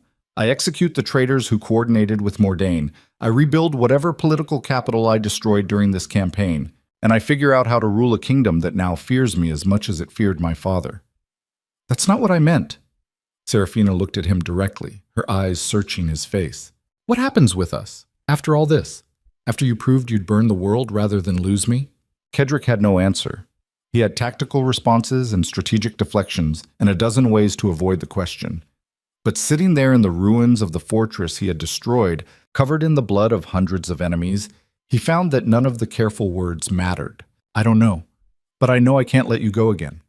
Even if it makes me vulnerable, even if it gives enemies leverage, even if it turns me into something worse than my father ever was. He paused, forcing himself to speak the truth he had buried beneath strategy and violence. You make me human, weak, irrational. Every terrible thing Marcus accused me of being, and I'd rather be that than go back to being just powerful. Serafina's expression softened fractionally. That's possibly the most terrifying thing you've ever said to me. I know, and the most honest. I know that too. She stood slowly, the oversized cloak falling around her like a shroud. I need time to process what happened, what you did, what we both became during this. Take whatever time you need, but take it in Valamont, where I can protect you from whoever comes next. You can't protect me from yourself. The words should have been harsh. Instead, they sounded sad. That's what tonight proved. You're the greatest threat to my safety because you'll destroy everything rather than lose me. That's not love, Kedrick. That's obsession. Maybe, but it's the only version I know how to feel. He stood as well, maintaining the careful distance between them. Come home. Figure out whatever you need to figure out. If you decide you can't be with someone who burned a fortress to retrieve you, I'll respect that decision, but make it from safety rather than ruins. She nodded slowly.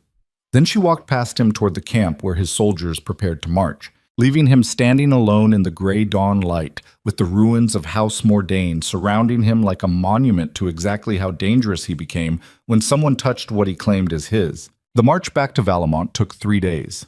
Kedrick rode at the front of his army, Serafina safely positioned in the middle, surrounded by guards who had orders to die before letting anyone near her.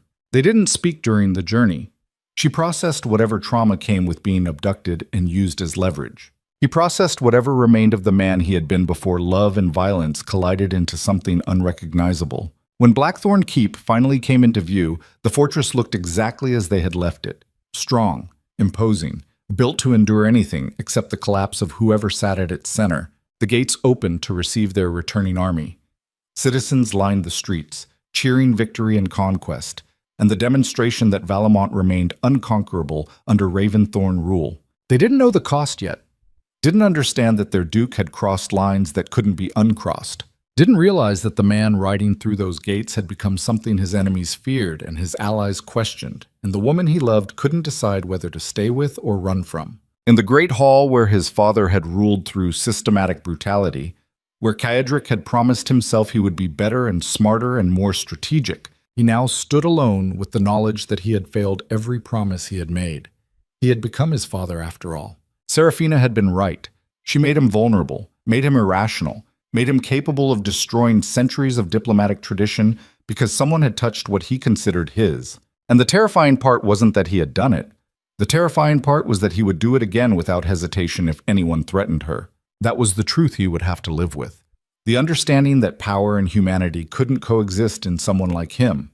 That caring about someone made him more dangerous rather than less. That every choice from here forward would be complicated by the simple fact that Duke Kedrick Raventhorn had finally found something that mattered more than strategy. and kingdoms burned when rulers stopped calculating consequences. Outside his study windows, Valamont settled into evening routines.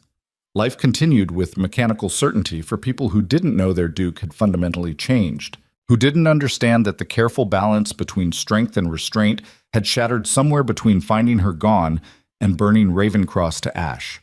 The door opened behind him. He didn't turn. Only one person would enter without permission now. Seraphina's voice carried quiet resignation. "We need to talk about what comes next." "I know. You can't keep ruling like this. Through rage and revenge and burning everything that challenges you.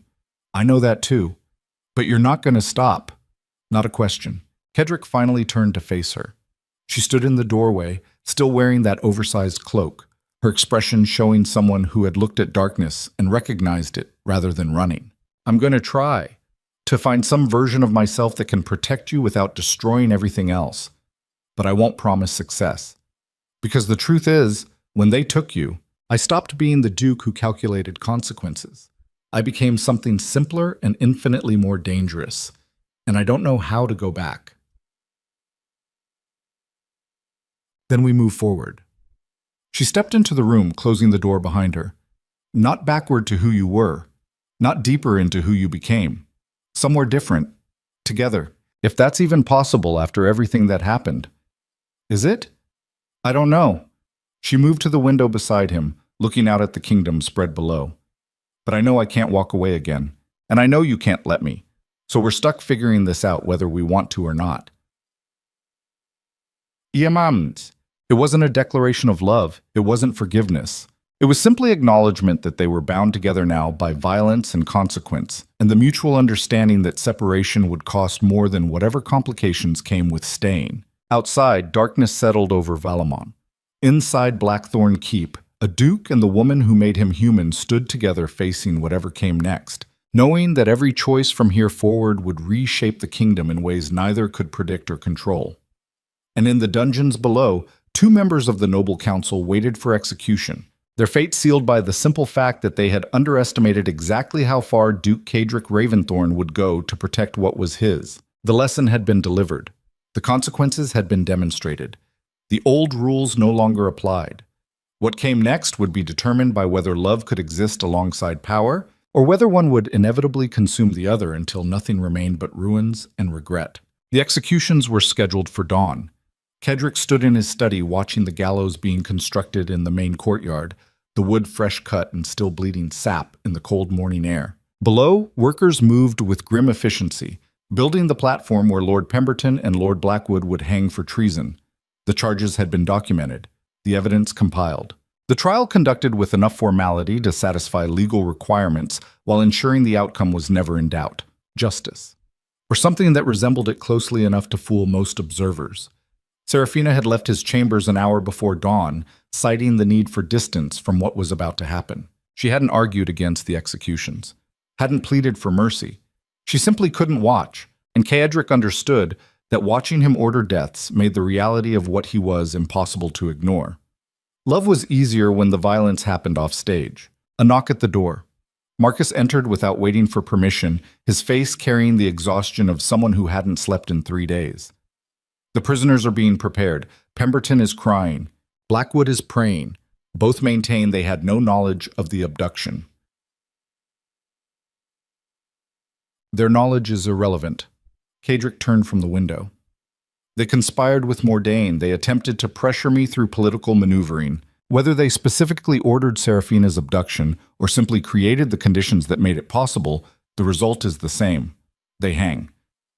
The other council members are terrified. Vexler sent a formal letter pledging absolute loyalty. The remaining lords have requested audience to personally swear fealty. Marcus moved to the desk, dropping a stack of correspondence. Everyone wants to make sure you know they had nothing to do with Mordain. Fear breeds loyalty faster than respect ever did. My father was right about that. Cedric picked up one of the letters, scanning it without interest. Schedule the audience for next week. Make them wait. Let the terror ferment. And the rebuilding. Mordain's territory is yours by conquest. You need to establish governance before someone else moves in. Mopmonets. Install military oversight. Appoint a governor from our officer corps. Someone competent and brutal enough to maintain order without being stupid enough to develop ambitions. He tossed the letter aside. The details don't matter. What matters is everyone seeing that challenging Valamont means extinction. Marcus studied him carefully. You sound like him, your father. The cadence, the casual dismissal of human cost, even the way you're standing right now, that I'm finally learning the lessons he tried to teach me. Kedrick met his friend's eyes without flinching. You were right before. I spent a decade trying to be better than him, smarter, more strategic. And where did it get me? A noble council that thought they could manipulate me. An enemy kingdom that thought they could invade with impunity. Everyone mistaking restraint for weakness. He paused, letting the words settle. That mistake won't be repeated. And Serafina? How does she fit into this new version of you? She doesn't. Not cleanly, but she stays anyway because we're both trapped by what happened. Ding. Kedrick moved to the weapons wall, running his hand along a sword his grandfather had carried. She makes me vulnerable. I make her a target. Neither of us can walk away. So we figure out how to exist in the space between love and liability. That's not sustainable. Nothing is. We survive until we don't. That's all anyone gets. The bells rang across Blackthorn Keep, signaling the hour before execution. Kedrick descended from his study toward the courtyard, Marcus following in silence. Citizens had gathered despite the early hour, drawn by the promise of aristocratic blood and the spectacle of watching their duke demonstrate absolute authority. Guards formed a perimeter, keeping the crowd at safe distance from the gallows. Pemberton and Blackwood were brought out in chains, their fine clothing stripped away, replaced with rough canvas that marked them as condemned. Pemberton was indeed crying, his face blotched red with terror and snot. Blackwood maintained dignity through force of will, his lips moving in silent words that might have been prayer if Kedrick cared to listen closely. He didn't. Their internal states were irrelevant. What mattered was the external message being sent to everyone watching. Kedrick stood on a raised platform across from the gallows, his position ensuring everyone could see both him and the condemned simultaneously. When he spoke, his voice carried across the assembled crowd with practiced authority. Lord Pemberton and Lord Blackwood stand convicted of conspiracy with foreign powers. They coordinated with House Mordaunt to pressure this duchy through political maneuvering that enabled invasion and abduction. Their actions resulted in war. Their choices cost Valamont soldiers their lives. Their collaboration with our enemies cannot be forgiven or forgotten. The sentence is death. Let their fate serve as reminder that treason carries consequences beyond imagination. Pemberton started screaming. Blackwood closed his eyes. The executioner placed nooses around their necks with professional efficiency. The crowd pressed forward, hungry for the moment when gravity and rope would transform living nobles into examples. The trapdoors opened. The rope snapped tight. Pemberton died quickly, his neck breaking with an audible crack. Blackwood strangled slowly, his body convulsing for almost a minute before finally going still. The crowd roared approval. Justice delivered. Order maintained. The Duke protecting his people through violent certainty. Kedrick watched without expression until both bodies stopped moving. Then he descended from the platform and walked back toward the fortress, leaving the corpses swaying in the morning wind as testament to what happened when men forgot who ruled Valamont. Marcus caught up to him in the corridor leading to the Great Hall. That's done. What's next? Next, we consolidate power. I want updated intelligence on every noble house, financial records, trade agreements, personal relationships, anything that could be used as leverage or identifies potential threats. You're planning purges. I'm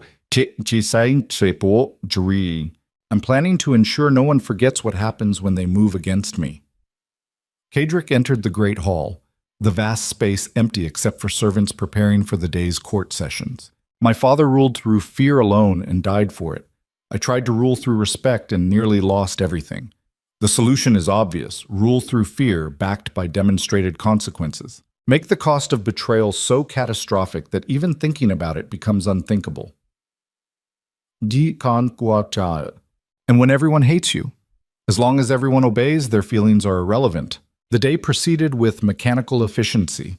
court sessions where minor nobles pledged loyalty with transparent terror, trade discussions where merchants agreed to terms favorable to the duchy without negotiation, reports from military's commanders confirming that Mordain's territory was being absorbed into Valamont's administrative structure. Everything functioning exactly as it should when absolute power operated without restraint. By late afternoon, Caedric felt the exhaustion of constant vigilance settling into his bones. He dismissed the remaining petitioners and retreated to his private chambers, craving silence and the temporary illusion that he could stop calculating threats long enough to rest. Serafina was waiting in his study. She sat in the chair by the fireplace, her posture suggesting she had been there for hours. When she looked up, her expression carried something he couldn't immediately identify. Not anger, not fear, something colder. They're dead. Not a question. Yes. You watched. I ordered it. Watching was simply acknowledgement of responsibility. Caedric moved to pour wine, his hands steady despite the strange tension in the room. Did you come here to judge me for it? No, I came to tell you something I should have mentioned days ago. She stood slowly, her movements precise. When they took me, when Mordain's men forced me to write that letter, I heard them talking about who ordered the abduction, about who coordinated with them from inside Valamon. Caedric's hand stilled on the wine bottle. You already knew it was Pemberton and Blackwood. That's why I executed them. It wasn't them. Her voice remained perfectly level. They were involved in the political maneuvering, the pressure campaign. But the actual abduction, the coordination with Mordain's invasion, that came from someone closer. Someone you trust completely. Someone who had access to information about when I would be vulnerable and where I would be. The room became very quiet. Outside, evening sounds of the fortress continued. Inside, Caedric felt something fundamental shift beneath his understanding of reality. Who? Marcus Vallon. The name hung in the air like poison. Caedric set down the wine bottle carefully, his mind racing through implications and possibilities and the desperate need for this to be wrong. Marcus, his oldest friend, the man who had stood beside him through every crisis, who had questioned his decisions not from betrayal but from loyalty, who had access to everything and everyone in Blackthorn Keep. That's impossible. I heard his name multiple times. They discussed payment he had already received. They mentioned future considerations once Mordain controlled the Western territories. They laughed about how completely you trusted him, how easy it had been to manipulate your response. Marty, yeah. Serafina's eyes held something like pity. He's been working with your enemies for months, maybe longer. Everything that happened was designed to destabilize your rule and make you exactly what you've become. A tyrant everyone fears and no one respects. You're lying. The words came out automatic, defensive. You're manipulating me, turning me against the one person who questioned every decision you made after we met, who pushed you toward violence when diplomacy might have worked, who convinced you to commit all your forces to Mordain when it left Valamont vulnerable. She moved closer, her voice dropping. Think, Caedric. Who benefited from you becoming your father? Who gains when you're isolated and paranoid and ruling through fear alone? His mind spun through memories and conversations. Marcus arguing against bringing Serafina to the fortress. Marcus pushing for aggressive military response. Marcus questioning his judgment at every turn while simultaneously encouraging the exact decisions that led to catastrophe. But that could have been friendship, could have been honest disagreement, could have been. Where's your proof? Yesig. In his chambers, letters from Mordain, payment records, everything documented because he never thought you'd look. Why would you? He's your oldest friend, your most trusted advisor, the man who knows every secret and weakness. She pulled a folded parchment from her cloak. One of Mordain's soldiers gave me this before you burned Ravencross. He thought I might be able to use it to negotiate. I kept it hidden until I was sure. Caedric took the letter with hands that had started to shake. He recognized the seal immediately. House Vallon, Marcus's family crest. The contents were damning. Detailed coordination between Marcus and Mordain's military commanders. Discussion of payment structures. Plans for what would happen after Valamont's forces were depleted fighting a war that Marcus himself had encouraged. The betrayal was comprehensive, systematic, perfect, and completely plausible in ways that made Kaedric's chest tighten with something beyond rage. This was the nightmare scenario every ruler feared. The trusted advisor who wore friendship like a mask while selling information to enemies. The companion who knew every weakness because you had shared them without reservation. The brother in everything but blood who had decided your destruction was worth whatever reward he had been promised. When? His voice came out hoarse. When did you know for certain? Yesterday. I spent the night going through his quarters while he was overseeing the prisoner transfers. Found enough evidence to hang him 3 times over. She paused. I didn't tell you immediately because I needed to be absolutely sure, because I knew what it would do to you, and because I wanted to give you time to recover from Mordain before dealing with this. Consider it. The word tasted like ash. Where is he now? Training yard, running drills with the garrison. Kaedric moved toward the door, his mind emptying of everything except the need for confirmation or denial. For Marcus to explain this in a way that made sense, for there to be some alternative interpretation that didn't require confronting the fact that his oldest friend had sold him to enemies for profit and political gain. But as he walked through the fortress corridors, letter clenched in his fist, he knew with cold certainty that there was no alternative explanation. The evidence was too complete, the coordination too perfect. Marcus had betrayed him, had used their friendship as cover while systematically undermining everything Kaedric had built, had pushed him toward becoming a tyrant because tyrants made easier targets than strategic thinkers. The training yard was busy with soldiers running through combat drills. Marcus stood near the center, correcting stances and calling out timing. He looked exactly as he always had, competent, loyal, present, the perfect captain of the guard, the ideal friend, the consummate traitor. Kaedric walked directly to him, the soldiers parting automatically. Marcus turned with a smile that died when he saw whatever expression Kaedric was wearing. Your Grace? What's wrong? Kaedric threw the letter at his feet. Explain that. Marcus glanced down. The color drained from his face.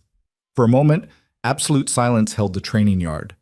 Then Marcus looked up, and something in his expression confirmed everything Seraphina had said. How did you... He stopped himself. It doesn't matter, you know. How long? Kaedric's hand moved to his sword. Around them, soldiers had stopped training, sensing that something fundamental was breaking. How long have you been selling information to my enemies? 3 years. Since your father died. Since you decided to be better than him, and weak leadership made Valamont vulnerable. Marcus's voice carried strange calm, as if relief at finally dropping the pretense outweighed fear of consequences. You were destroying everything he built, every reform, every mercy, every diplomatic gesture. You made us look soft, made enemies think we could be challenged. Someone needed to correct that trajectory. By conspiring with House Mordain, by arranging for Seraphina's abduction, by pushing me toward war that cost thousands of lives.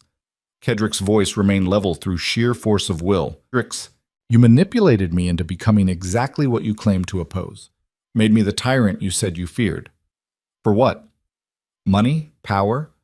The promise of position in whatever government replaced mine? For Valamont. Marcus met his eyes without flinching. Your father understood that strength maintains order. Fear prevents challenges. Violence delivered without hesitation keeps enemies at bay. You forgot those lessons. Started believing mercy had a place in governance. Started making decisions based on personal feelings rather than strategic necessity. You were going to get us conquered through weakness disguised as reform. So you decided to force my hand, make me brutal enough to satisfy your vision of proper leadership. The pieces fell into place with sickening clarity. The Noble Council's pressure campaign, the fire at Seraphina's house, the abduction, all of it designed to push me past breaking point, to transform me into my father so Valamont would have the ruler you thought it needed. But this it. Yes, no hesitation, no apology. And it worked. Look at what you've become, the Duke who destroys entire houses, who executes traitors without trial, who rules through fear so absolute no one dares challenge you. That's the leader Valamont requires. That's the man who keeps us safe. I gave you that. You should be thanking me. Sure. The soldiers surrounding them stood frozen, comprehension dawning that they were witnessing the exposure of treason from the captain they had served under for years. Some hands moved to weapons. Others simply stared in shock. The training yard had become a courtroom where judgment was being delivered in real time. Kedrick drew his sword slowly. You're right about one thing. You did give me this. The violence, the brutality, the complete abandonment of every principle I valued. You manipulated me into becoming a monster because you believed Valamont needed one. And you know what? You might be right. Maybe mercy is weakness. Maybe reform is vulnerability. Maybe my father's way was the only way that works. He moved closer, blade pointed at Marcus's chest. His oldest friend didn't reach for a weapon, just stood there with strange acceptance, as if he had always known this moment would arrive eventually. But here's the problem with your strategy. You created a monster. Now you have to live with the consequences. So kill me. Marcus spread his arms. Execute the traitor. Add another corpse to your collection. Prove that I was right about what you needed to become. Killing you would be mercy. Quick, clean, exactly what you'd want. Kedrick lowered his sword fractionally. No, you're going to stand trial. Public, documented. Every detail of your betrayal exposed for the kingdom to see. You're going to explain to Valamont exactly how you manipulated their duke, how you conspired with enemies, how you orchestrated an invasion that killed thousands. And then you're going to hang slowly while everyone watches the man who claimed to serve Valamont die for destroying it from within. Marcus's composure cracked. Kedrick, please. Your Grace. The correction came out sharp as broken glass. You lost the right to my name when you sold me to Mordain. Guards! Arrest Captain Valan. Charge him with high treason, conspiracy with foreign powers, and orchestrating the abduction of a Valamont citizen. Place him in the lowest dungeon. Ensure he survives long enough to stand trial. Four soldiers moved immediately, seizing Marcus with the efficiency of men following orders despite internal conflict. He didn't resist, just looked at Kedrick with something that might have been regret or calculation or the satisfaction of someone whose plan had succeeded even in failure. You'll understand eventually what I did, why it was necessary. When you're older and wiser and ruling a kingdom that respects strength, because I forced you to demonstrate it. Marcus allowed himself to be chained without struggle. I saved Valamont, even if you can't see it yet. All I see is a traitor who destroyed the one friendship I valued because he thought he knew better than I did how to rule. Kedrick sheathed his sword, the motion final. Take him away. I don't want to look at him anymore. They dragged Marcus toward the dungeons, his footsteps echoing across the suddenly empty training yard. The remaining soldiers dispersed quickly, unwilling to be present for whatever emotional collapse their duke might experience now that he had lost the person he trusted most in the world. Kedrick stood alone in the center of the yard, surrounded by practice weapons and targets, and the physical evidence of military readiness. His mind felt strangely empty, hollowed out. Marcus had been right there. Always. Every conversation, every decision, every moment of doubt or weakness or humanity. And all of it had been performance. Manipulation. A 20-year friendship revealed as cover for systematic betrayal. The rational part of his mind cataloged implications. Marcus knew everything, every defense, every secret passage, every weakness in Blackthorn Keep's security. If he had been feeding information to Mordain, who else had he been working with? What other plots were in motion? How many other people Kedrick trusted were actually enemies wearing familiar faces? The paranoia was instant and comprehensive. Trust had just become a liability he could no longer afford. Every advisor was potentially compromised. Every guard might be selling information. Every noble pledging loyalty could be acting on instructions from enemies who had spent years embedding themselves in Valamont's power structure. His father had died because he trusted no one. Kedrick had nearly lost everything because he trusted too much. The lesson was obvious and horrifying. Trust itself was the vulnerability. Isolation was the only defense. Power exercised alone was power that couldn't be corrupted by collaboration. He was becoming exactly what Marcus had claimed to oppose. And the worst part was knowing that Marcus had planned for exactly this outcome, had understood that exposing the betrayal would push Kedrick even further into paranoid tyranny, had calculated that even in failure, His strategy would succeed by making Valamont's Duke into the monster he believed was necessary. Serafina found him an hour later, still standing in the empty training yard while evening shadows stretched across the fortress. She approached carefully, as if dealing with something dangerous that might lash out unpredictably. Marcus is secured. The evidence from his quarters has been catalogued. General Thorne is assuming temporary command of military operations. She stopped a careful distance away. What do you need? I need to know who else is lying. Who else has been playing friendship while serving enemies? Who else I trusted enough to let inside my defenses? His voice came out flat and mechanical. I need to know if anyone in this entire fortress is actually loyal, or if I'm surrounded by actors waiting for the right moment to strike. You're spiraling. That's what he wanted.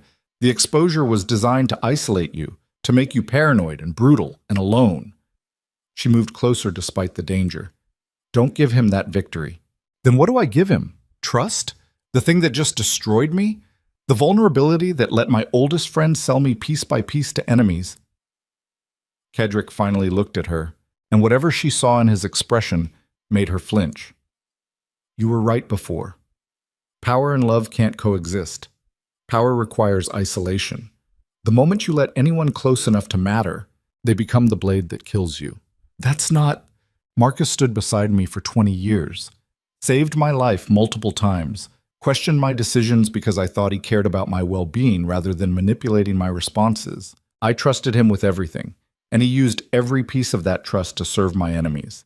If I was that wrong about him, I'm wrong about everyone, including you. The accusation hung between them like drawn steel. Serafina's expression shifted from concern to something harder. You think I'm part of this? I think everyone is part of something. That betrayal is the default state and loyalty is just delayed treachery. That the only person I can trust is myself, and even that's questionable given how thoroughly Marcus played me. He turned away from her, staring at the fortress walls.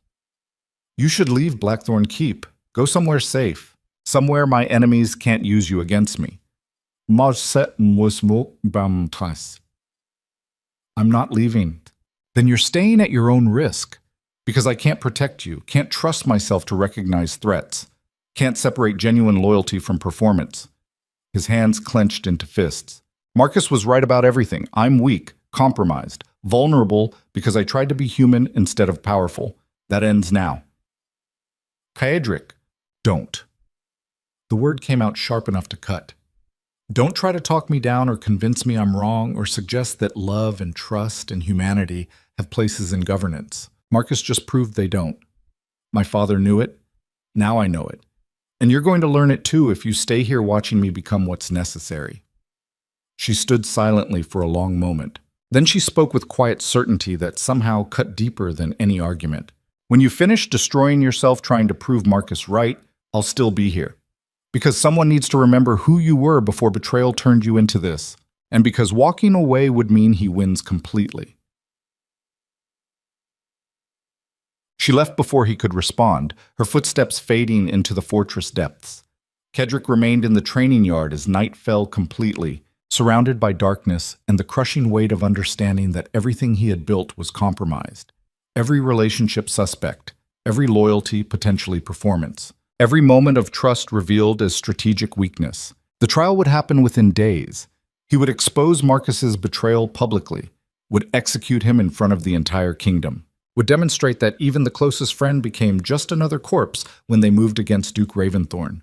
The message would be clear. The fear would be absolute. The isolation would be complete. And he would rule alone, because ruling alone was the only way to prevent betrayal from destroying everything again. 3 days later, Marcus Vallon stood in chains before a tribunal composed of military officers and minor nobles carefully selected for their lack of connection to anyone involved. The Great Hall had been converted into a courtroom, every seat filled with citizens who had come to witness the trial of the man who had served as captain of the guard and betrayed his duke to foreign enemies. The evidence was presented systematically. Letters between Marcus and House Mordain, payment records showing gold transferred to accounts under his control, testimony from captured Mordain officers confirming his role in coordinating the invasion, Documentation proving he had arranged for Seraphina's abduction and used information from inside Blackthorn Keep to undermine Valamont's security. Marcus didn't deny any of it, stood silent while his crimes were catalogued in exhaustive detail. When given opportunity to defend himself, he offered only one statement. Everything I did was for Valamont, to preserve strength when our Duke chose weakness, to maintain order when reform threatened chaos. History will determine whether my methods were justified, but my loyalty to this kingdom was never in question. The tribunal deliberated for less than an hour. The verdict was unanimous. Marcus Vallon was guilty of high treason. The sentence was death by hanging, to be carried out immediately. They erected the gallows in the same courtyard where Pemberton and Blackwood had died days earlier. The crowd was larger this time, drawn by the spectacle of watching someone who had stood at the Duke's right hand for 2 decades become an example of what happened to traitors regardless of past service. Caedric stood on the same platform he had occupied before, watching his oldest friend being led to execution. Marcus walked steadily despite his chains, his head held high, his expression showing neither fear nor regret. When they placed the noose around his neck, he looked directly at Caedric with eyes that held something complicated and unreadable. The executioner waited for the Duke's signal. The crowd fell silent.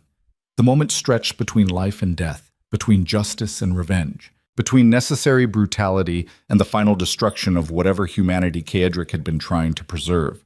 He raised his hand. The trapdoor opened. Marcus Vallon fell. The rope caught him hard enough that death should have been instant. But something went wrong. The rope twisted.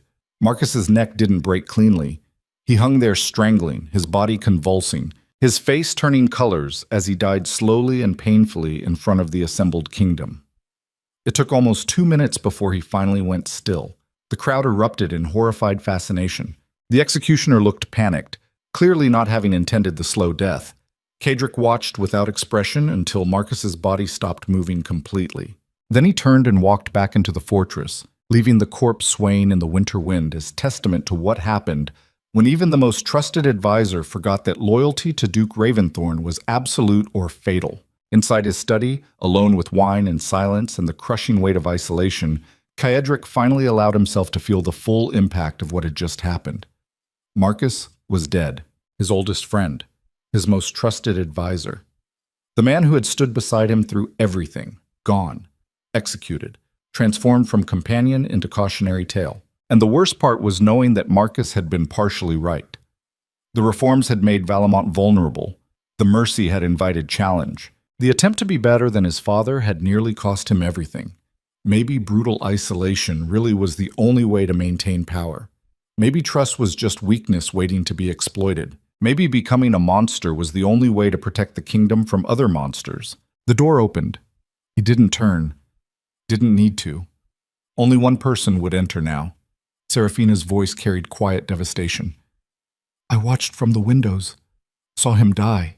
Saw your face while it happened. And what did you see? Nothing. Absolutely nothing. Like you'd carved out whatever part of you used to feel anything. She moved into his peripheral vision. Marcus broke you. Not the betrayal itself. The execution. Watching your oldest friend die and feeling nothing. That's what finally killed who you used to be. Good. The word came out empty. That person was weak, vulnerable, easily manipulated. Better to be nothing than to be that. You don't believe that.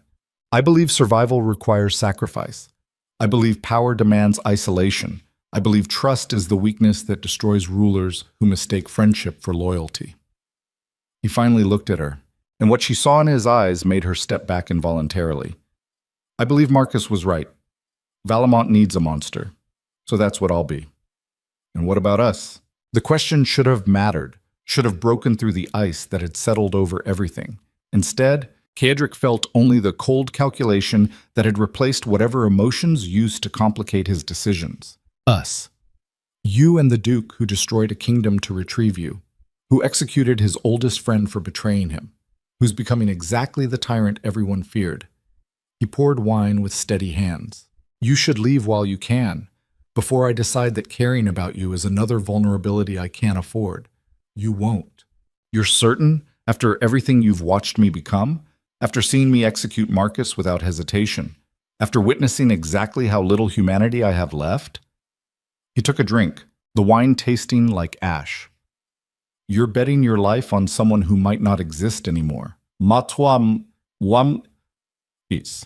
I'm betting it on the fact that if you truly felt nothing, you wouldn't be trying this hard to push me away. She moved closer despite the warning in his posture. You're terrified, not of your enemies, of yourself, of what you had to do and what it cost. So you're trying to isolate completely because isolation means you can't be hurt again. But that's not strength. That's just cowardice wearing power like armor. The words hit harder than any blade. Kadric set down his wine carefully, his control fracturing for the first time since watching Marcus die. He was my friend, my brother, the only person I trusted completely. And he sold me. Piece by piece. Year after year. Used our friendship as cover while destroying everything I tried to build. His voice cracked slightly. If I was that wrong about him, I'm wrong about everything. Wrong about you. Wrong about whether love and power can coexist. Wrong about the entire foundation I built my life on. So you burn it all down and start over as your father's son. Isolated, brutal, feared but never loved. Powerful but always alone. She reached out slowly, her hand stopping just short of touching him. Marcus won, not by betraying you, by making you believe that betrayal was inevitable, that everyone lies, that trust itself is weakness. He turned you into exactly what he claimed Valamont needed, and you're going to spend the rest of your life proving him right. What's the alternative? The question came out raw. Trust again? Open myself to being destroyed piece by the next person who decides manipulation is justified? Let myself be vulnerable when vulnerability is what nearly cost me everything? The alternative is accepting that Marcus was one person, that betrayal doesn't mean everyone betrays, that power without connection is just survival, and surviving isn't the same as living. Her hand finally made contact, resting gently on his arm. You're the Duke. You can't afford weakness, but you're also human, and pretending you're not will destroy you more thoroughly than any conspiracy. Kedrick looked at her hand on his arm. Such a small gesture, such enormous implications. To allow the touch meant accepting vulnerability, meant acknowledging that despite everything, some part of him still wanted connection more than safety, meant choosing humanity over the absolute control that would keep him protected but empty. Marcus had manipulated him into becoming a monster. Serafina was offering him the choice to remain human. Both paths led to destruction eventually. The question was which destruction he could live with. Before he could answer, the door burst open. General Thorne entered without apology, his face carrying urgency that overrode protocol. Your Grace, we have a situation. The Western garrison just reported military movement. Multiple kingdoms. Coordinated advance toward our borders from 3 directions simultaneously. Everything stopped. Kadrick's mind shifted instantly from philosophical crisis to tactical assessment. How many? Preliminary estimates suggest 50,000 combined forces.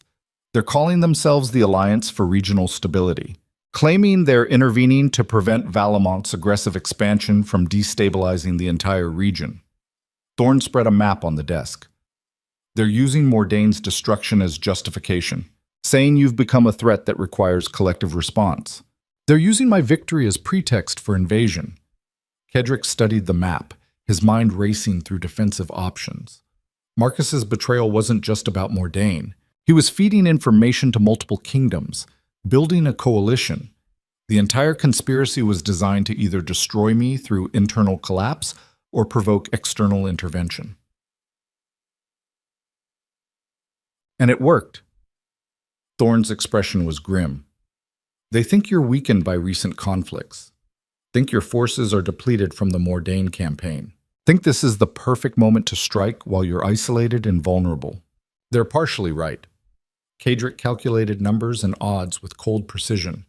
We're at maybe 60% strength, extended supply lines, morale complicated by recent executions. Half the noble houses terrified to support me, the perfect target for coordinated assault. So we negotiate, buy time to rebuild forces, and no. The word came out flat and absolute. Negotiation means weakness. Means every kingdom within 1,000 miles thinks they can pressure Valemount through military threat. We fight, win or lose, but we fight. Your Grace, the odds are irrelevant. Valemount doesn't surrender, doesn't beg, doesn't accept terms dictated by enemies who think collective cowardice outweighs individual strength. He looked up from the map, his expression carrying the cold certainty of someone who had moved past calculation into pure will. Mobilize everything, every soldier, every reserve, every citizen who can hold a weapon. We're going to demonstrate why attacking Valemount requires more than numbers and good intentions. General Thorne nodded and departed, leaving Caedric alone with Seraphina and the map showing 3 armies converging on his kingdom like the jaws of a trap decades in the making. Marcus's final betrayal revealed in full scope. Not just selling information to one enemy, but coordinating a regional coalition designed to overwhelm Valemount through collective force. Caedric had become his father's son, had executed traitors and destroyed enemies and ruled through fear absolute. And it hadn't been enough. The isolation hadn't protected him. The brutality hadn't prevented attack. The transformation into a monster had simply made him a more attractive target for kingdoms that feared what he represented. Marcus had been right and wrong simultaneously. Valemount needed strength. But the kind of strength Caedric had embraced only invited larger enemies to coordinate their response. He had won battles while losing the strategic position, had demonstrated power while undermining the foundations that made power sustainable. And now 3 armies were coming to finish what Marcus had started, to prove that tyrants eventually fall regardless of how absolute their control appears. To demonstrate that isolation and fear and systematic brutality were just slow suicide wearing the mask of strength. Seraphina stood beside him, looking at the map with an expression that mixed understanding and sorrow. This is the moment, isn't it? Where everything we've done leads to either extinction or transformation. Transformation isn't an option. We don't have time to rebuild alliances or reform governance or convince anyone that I'm something other than what I've become. Caedric traced the invasion routes with his finger. We have maybe 2 weeks before they're at our borders. After that, it's just war until one side breaks completely. So you're choosing to fight as you are, the isolated tyrant against the coordinated response, the monster versus the world that decided monsters need to be put down. I'm choosing to protect Valemount the only way I know how, through violence delivered with enough intensity that even victory costs our enemies more than they're willing to pay. He looked at her directly. And you need to leave, now, before this fortress becomes a tomb. We've had this conversation already. That was before 3 armies decided to erase Valemount from the map, before the endgame started, before I stopped having any illusions about survival. His voice carried finality. You leave. You survive. You remember that I tried to be something other than this before Marcus in reality taught me better. That's the only legacy worth preserving. No. The single word held absolute certainty. I stay. We fight. And if Valemount falls, it falls with both of us on the walls. Because that's what love means when everything else is burning. Caedric wanted to argue, wanted to force her away from the destruction that was coming, wanted to preserve something from the wreckage of whatever they had been building together. But looking at her expression, he understood that she had made the same calculation he had. Some choices transcended survival. Some stands mattered regardless of outcome. Some people stayed despite knowing exactly how badly everything was going to end. Outside the study windows, Blackthorn Keep prepared for war. Soldiers assembled. Weapons were distributed. Citizens who had never expected to fight began training for the defense of a kingdom ruled by a duke who had become exactly what his enemies claimed. A tyrant willing to burn everything rather than bend. Marcus Valen's corpse still hung in the courtyard, a reminder of what happened to traitors. Soon it would be surrounded by thousands more bodies as 3 kingdoms tried to prove that collective force could overwhelm individual brutality. That tyrants eventually fell. That the monster Duke Raventhorn had become was just another problem waiting to be solved through superior numbers and coordinated strategy. They were probably right. The odds were catastrophic, the strategic position impossible. The outcome almost certainly defeat and death and the complete destruction of everything Valamont had been. But Caedric Raventhorn had stopped caring about odds somewhere between executing his oldest friend and watching invasion plans materialize from Betrayal's final gift. He would fight because fighting was all that remained, would defend because defense was the only choice left, would demonstrate that even dying, Valamont's Duke was more dangerous than three kingdoms had calculated. And beside him, refusing every opportunity to escape, Seraphina Vale would stand witness to whether love could exist alongside power, or whether both would burn together in the flames of everything Marcus had orchestrated. The message was sent within the hour. Duke Caedric Raventhorn received notice of the Alliance for Regional Stability's demands with appropriate contempt. Valamont would not surrender territory, would not submit to external governance, would not bend knee to collective cowardice disguised as diplomatic intervention. War was coming, comprehensive, brutal, likely fatal. And for the first time since Marcus's betrayal had shattered every foundation of trust, Caedric felt something other than empty rage. The cold clarity of someone who had finally stopped trying to be anything except exactly what the situation demanded. A monster fighting monsters until nothing remained but ruins, and the question of whether humanity had ever really mattered at all. The War Council convened at midnight in the great hall where Caedric's father had once planned campaigns that left kingdoms burning. Now the son stood where the father had stood, surrounded by maps marking three separate invasion routes converging on Valamont like the fingers of a closing fist. General Thorn, Commander Valens, and a dozen other officers waited in silence that felt heavier than iron. Caedric traced the enemy positions with methodical precision. 50,000 soldiers advancing from three directions simultaneously. The northern force comprised 20,000 troops from the Kingdom of Ashfeld, known for their heavy cavalry and siege warfare. The Eastern Army brought 15,000 from the Confederation of Merchant States, professional soldiers paid in gold and motivated by profit rather than loyalty. The Southern advance carried another 15,000 from the coastal principalities, naval powers who had landed ground forces specifically for this coordinated assault. 3 armies, 3 strategies. One objective: destroy Valamont before Duke Raventhorn could consolidate the power he had demonstrated by annihilating House Mordain. The mathematics were brutal. Valamont could field maybe 30,000 combat-ready troops after recent losses. Defending against coordinated assault from multiple directions meant dividing forces, which meant being outnumbered at every engagement point. Standard defensive doctrine suggested falling back to Blackthorn Keep, weathering siege conditions, and hoping the alliance fractured before starvation forced surrender. That strategy might work if they had months. They had weeks at best. General Thorn spoke first, his voice carrying the weight of someone delivering news no commander wanted to hear. Your Grace, the strategic assessment is grim. We can't defend 3 fronts simultaneously with our current strength. If we concentrate forces against one army, the other 2 overrun undefended territory. If we spread thin trying to cover everything, we're too weak at each point to mount effective resistance. Commander Valens added his analysis with professional detachment that barely concealed underlying fear. The Alliance coordinated this specifically to exploit our weakness. They know we're depleted from Mordain, know our noble houses are fractured and unreliable, know that recent executions have created internal instability. This is textbook overwhelming force applied when the target is most vulnerable. Caedric absorbed the tactical realities without visible reaction.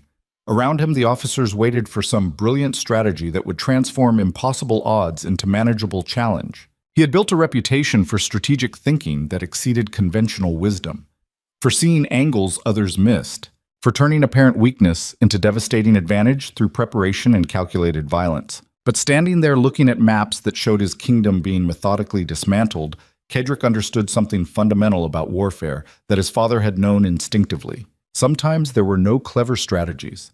Sometimes survival came down to raw will, delivered through violence, so intense it broke the enemy's capacity to continue. Sometimes you won not through brilliance, but through making victory cost more than defeat. His father had called it the doctrine of unacceptable casualties. Make every inch of ground cost so much blood that advancing became psychologically impossible. Transform tactical retreat into strategic horror by ensuring the enemy paid catastrophic prices for marginal gains. Fight not to win territory, but to destroy the enemy's willingness to continue fighting. It was brutal, inefficient, likely suicidal for the defending force, and it was the only option left when conventional strategy offered nothing but slow extinction. Kedrick looked up from the maps, meeting the eyes of every officer present. What they saw in his expression made several of them unconsciously step back. We're not defending three fronts. We're attacking one with everything we have. His voice carried absolute certainty that demanded acceptance rather than agreement. The northern force from Ashfeld is the strongest and most dangerous.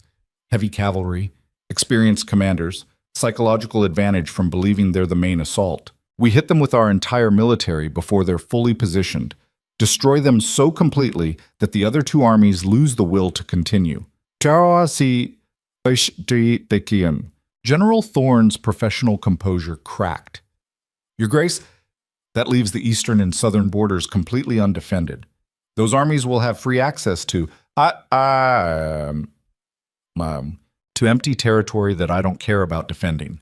Let them march through farmland and villages. Let them burn buildings and occupy ground. None of it matters if we destroy Ashfeld's army so decisively that continuing the campaign becomes political suicide for the remaining alliance members. Kedrick's finger stabbed the northern position on the map. This is where the war ends, win or lose. Everything else is just noise.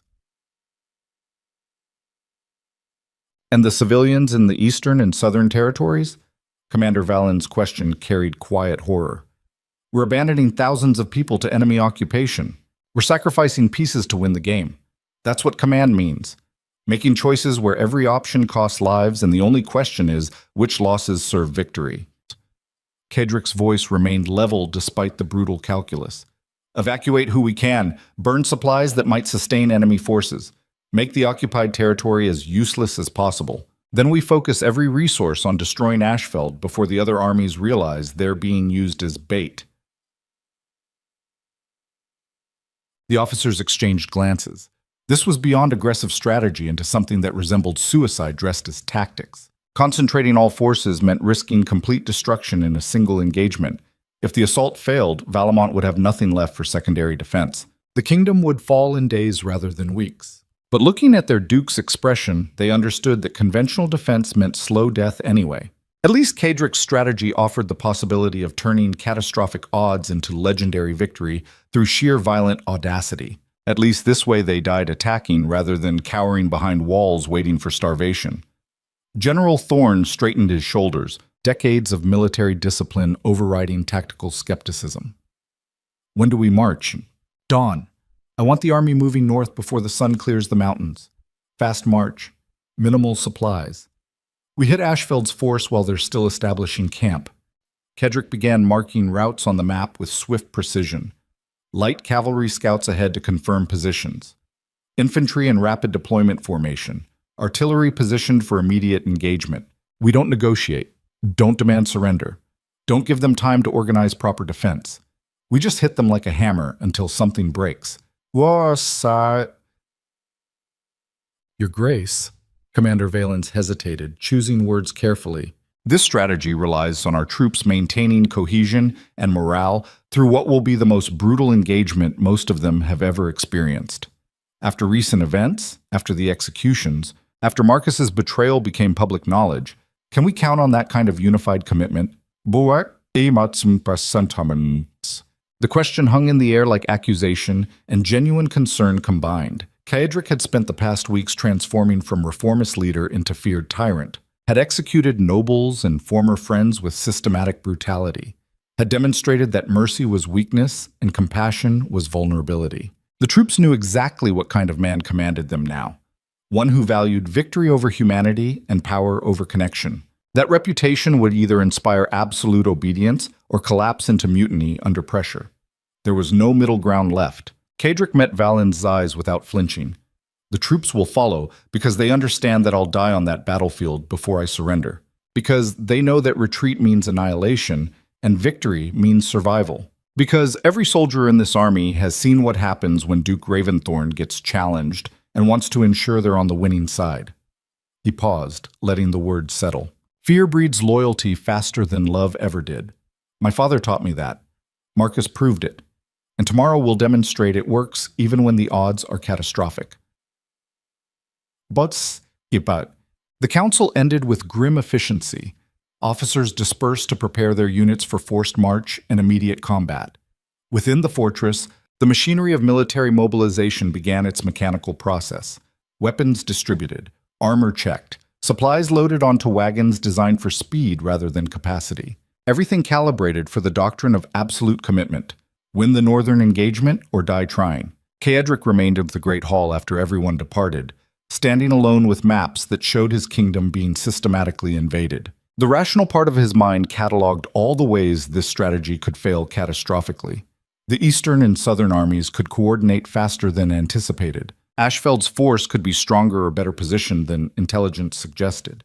His own troops could break under pressure. Any of 1,000 variables could transform aggressive assault into complete massacre. But beneath the rational analysis, something darker whispered that failure didn't matter as much as the attempt. That dying while attacking was preferable to surviving through compromise. That the legacy of Duke Caedric Raventhorn would be measured not by how long he lasted, but by how fiercely he fought when everything collapsed. His father had died poisoned by someone close. Caedric would die on a battlefield surrounded by enemies if that's what fate demanded. At least that death had dignity. The thought was poison, nihilistic, exactly the mindset that turned commanders into casualties. But he couldn't shake the feeling that Marcus's final betrayal had broken something fundamental in his capacity to imagine futures beyond violence. The man who had tried to reform Valemount was dead.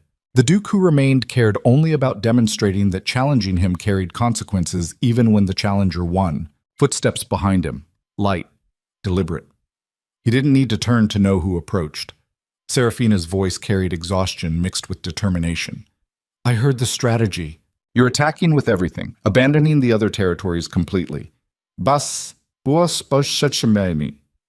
Yes. That's not strategy. That's just gambling everything on one engagement because you've stopped caring whether you survive. She moved beside him, looking at the same maps. This is what Marcus wanted. You becoming so brutal and isolated that self-destruction starts looking like strength. Marcus is dead. What he wanted stopped mattering when the rope broke his neck. Caedric's hands remained flat on the table. I'm doing what the situation requires, concentrating force against the strongest enemy while accepting losses everywhere else. Standard military doctrine when defending against superior numbers. Standard doctrine includes planning for what happens after the battle, planning for governance and reconstruction, and maintaining order. She turned to face him directly. You're not planning for after. You're planning for a final stand that ends with either legendary victory or glorious death. Both options require not thinking past tomorrow. Tomorrow is all that matters. Survive the northern engagement, and we deal with whatever comes next. Fail, and there is no next. He finally looked at her, and what she saw in his eyes made her breath catch. You wanted me to stay human, to not become my father, to preserve some connection between power and compassion. I tried. Marcus destroyed that possibility when he proved trust was just weaponized vulnerability. Now all that's left is the Duke who protects Valemount through violence. That's what tomorrow requires. That's what I'm going to deliver. And what about us? The question came out quieter than she intended. If you survive tomorrow, if this insane strategy actually works, what happens to the man who looked at me like I was worth burning kingdoms for? Caedric reached out slowly, his hand cupping her face with surprising gentleness considering everything he had become. That man died somewhere between executing Marcus and accepting that 3 armies are coming to finish what betrayal started. What's left is a Duke who values your survival more than his own humanity, who will fight tomorrow knowing that victory means you live and defeat means at least you are here with me at the end. His thumb traced her cheekbone. That's not the romance you deserve, her, but it's the only version I have left to offer. She leaned into his touch despite the horror of what he was describing. You're talking like tomorrow is already decided, like we've already lost, and you're just going through the motions of dying with style. Maybe, or maybe I'm accepting that some battles can't be won through strategy alone. Sometimes you just have to walk into the nightmare and keep swinging until something breaks. Sometimes the only way through is forward, even when forward leads to destruction. He pulled her closer, his forehead resting against hers. I need you to promise me something. What? If tomorrow goes wrong, if the army breaks or the strategy fails, or I fall on that battlefield, I need you to run. Take whatever horse is fastest and ride until you're somewhere I can't follow because I'm dead. Don't stay to witness the end. Don't let my enemies use you for leverage or entertainment. Just survive and remember that I tried. I won't promise that. Serafina shuts. No. She pulled back enough to meet his eyes directly. You don't get to plan my escape from your failure.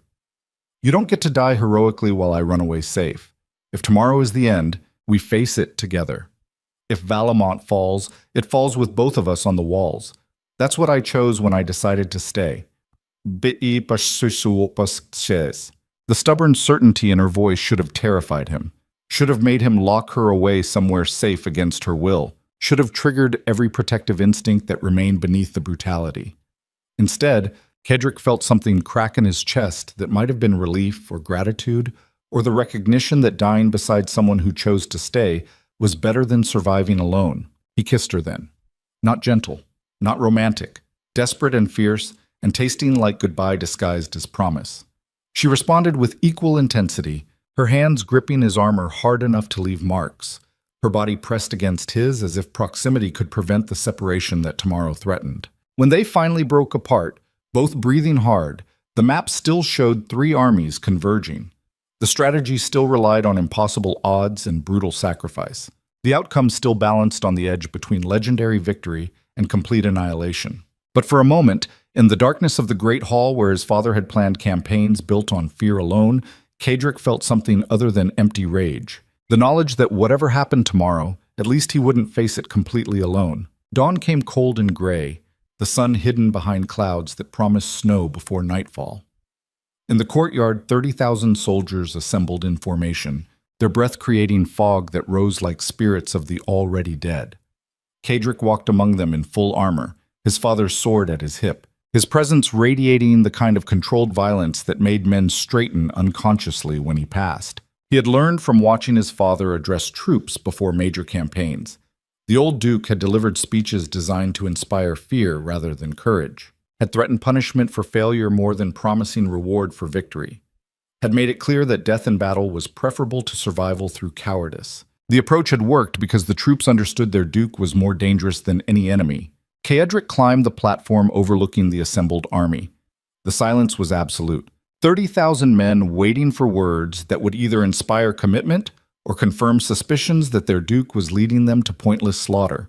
He didn't offer comfort, didn't promise easy victory, didn't pretend the odds were anything other than catastrophic. Instead, he gave them the truth delivered with enough conviction to make truth sound like strategy.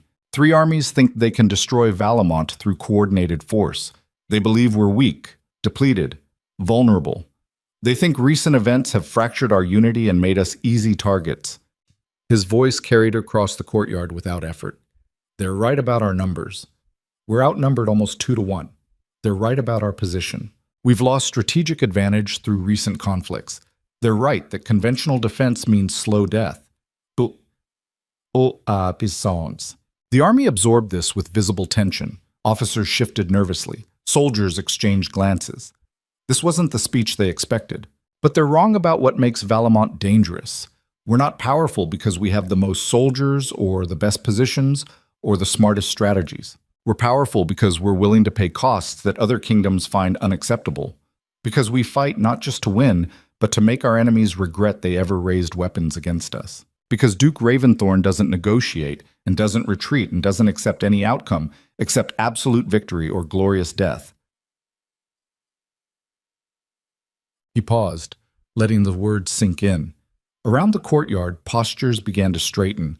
Fear transformed into something harder. Today we march north. We hit Ashfeld's army with everything we have.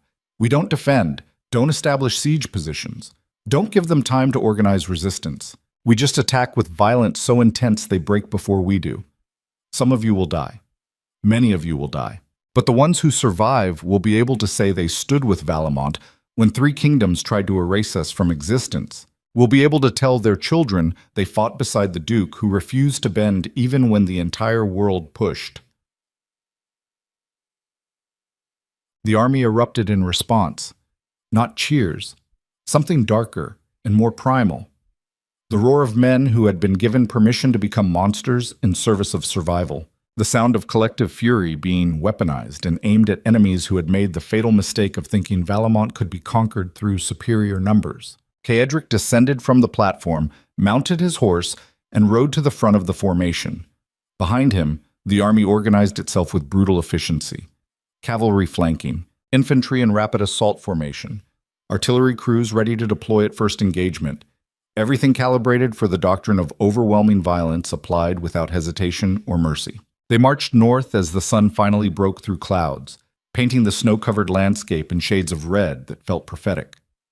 Seraphina rode beside Caedric despite his protests, her presence a constant reminder of what survived beyond strategy and violence. General Thorn commanded the vanguard. Commander Valens managed the supply lines. The entire military machine moved with coordinated purpose toward a battle that would determine whether Valamont survived or became another cautionary tale about tyrants who overreached. The forced march took 2 days. Scouts returned with updated intelligence.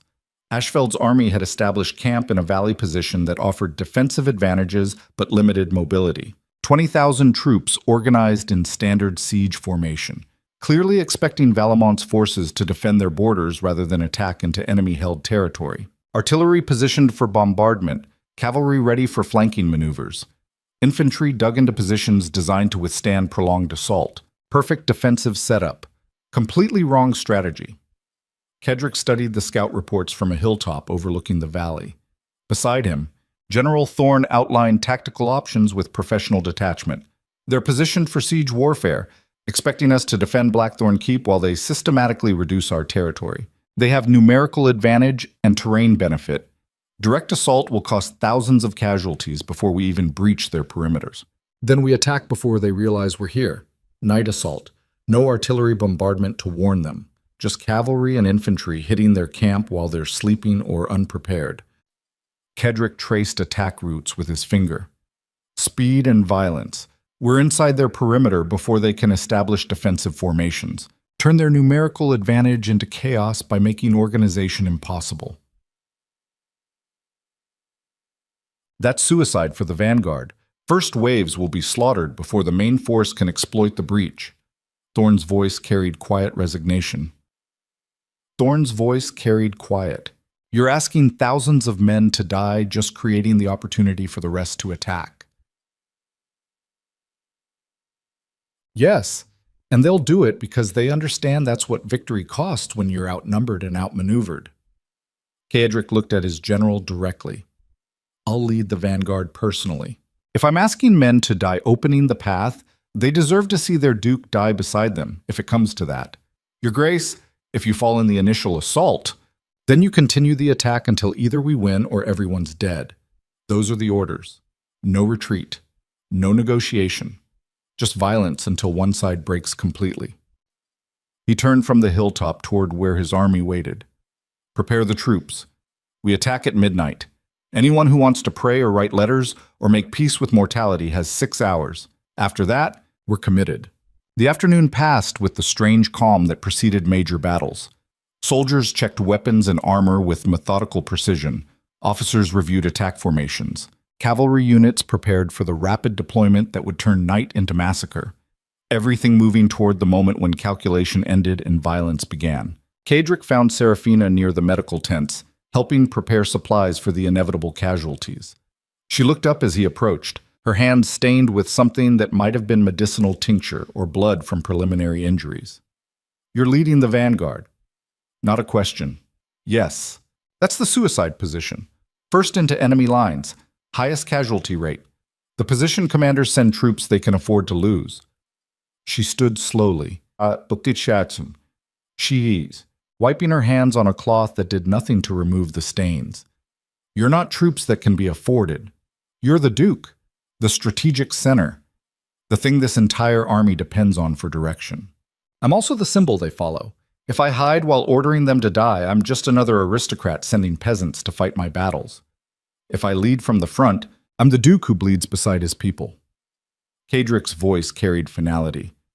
This is the only way they fight with the intensity we need. They have to believe I value victory more than survival. Have to see me risk everything I'm asking them to risk.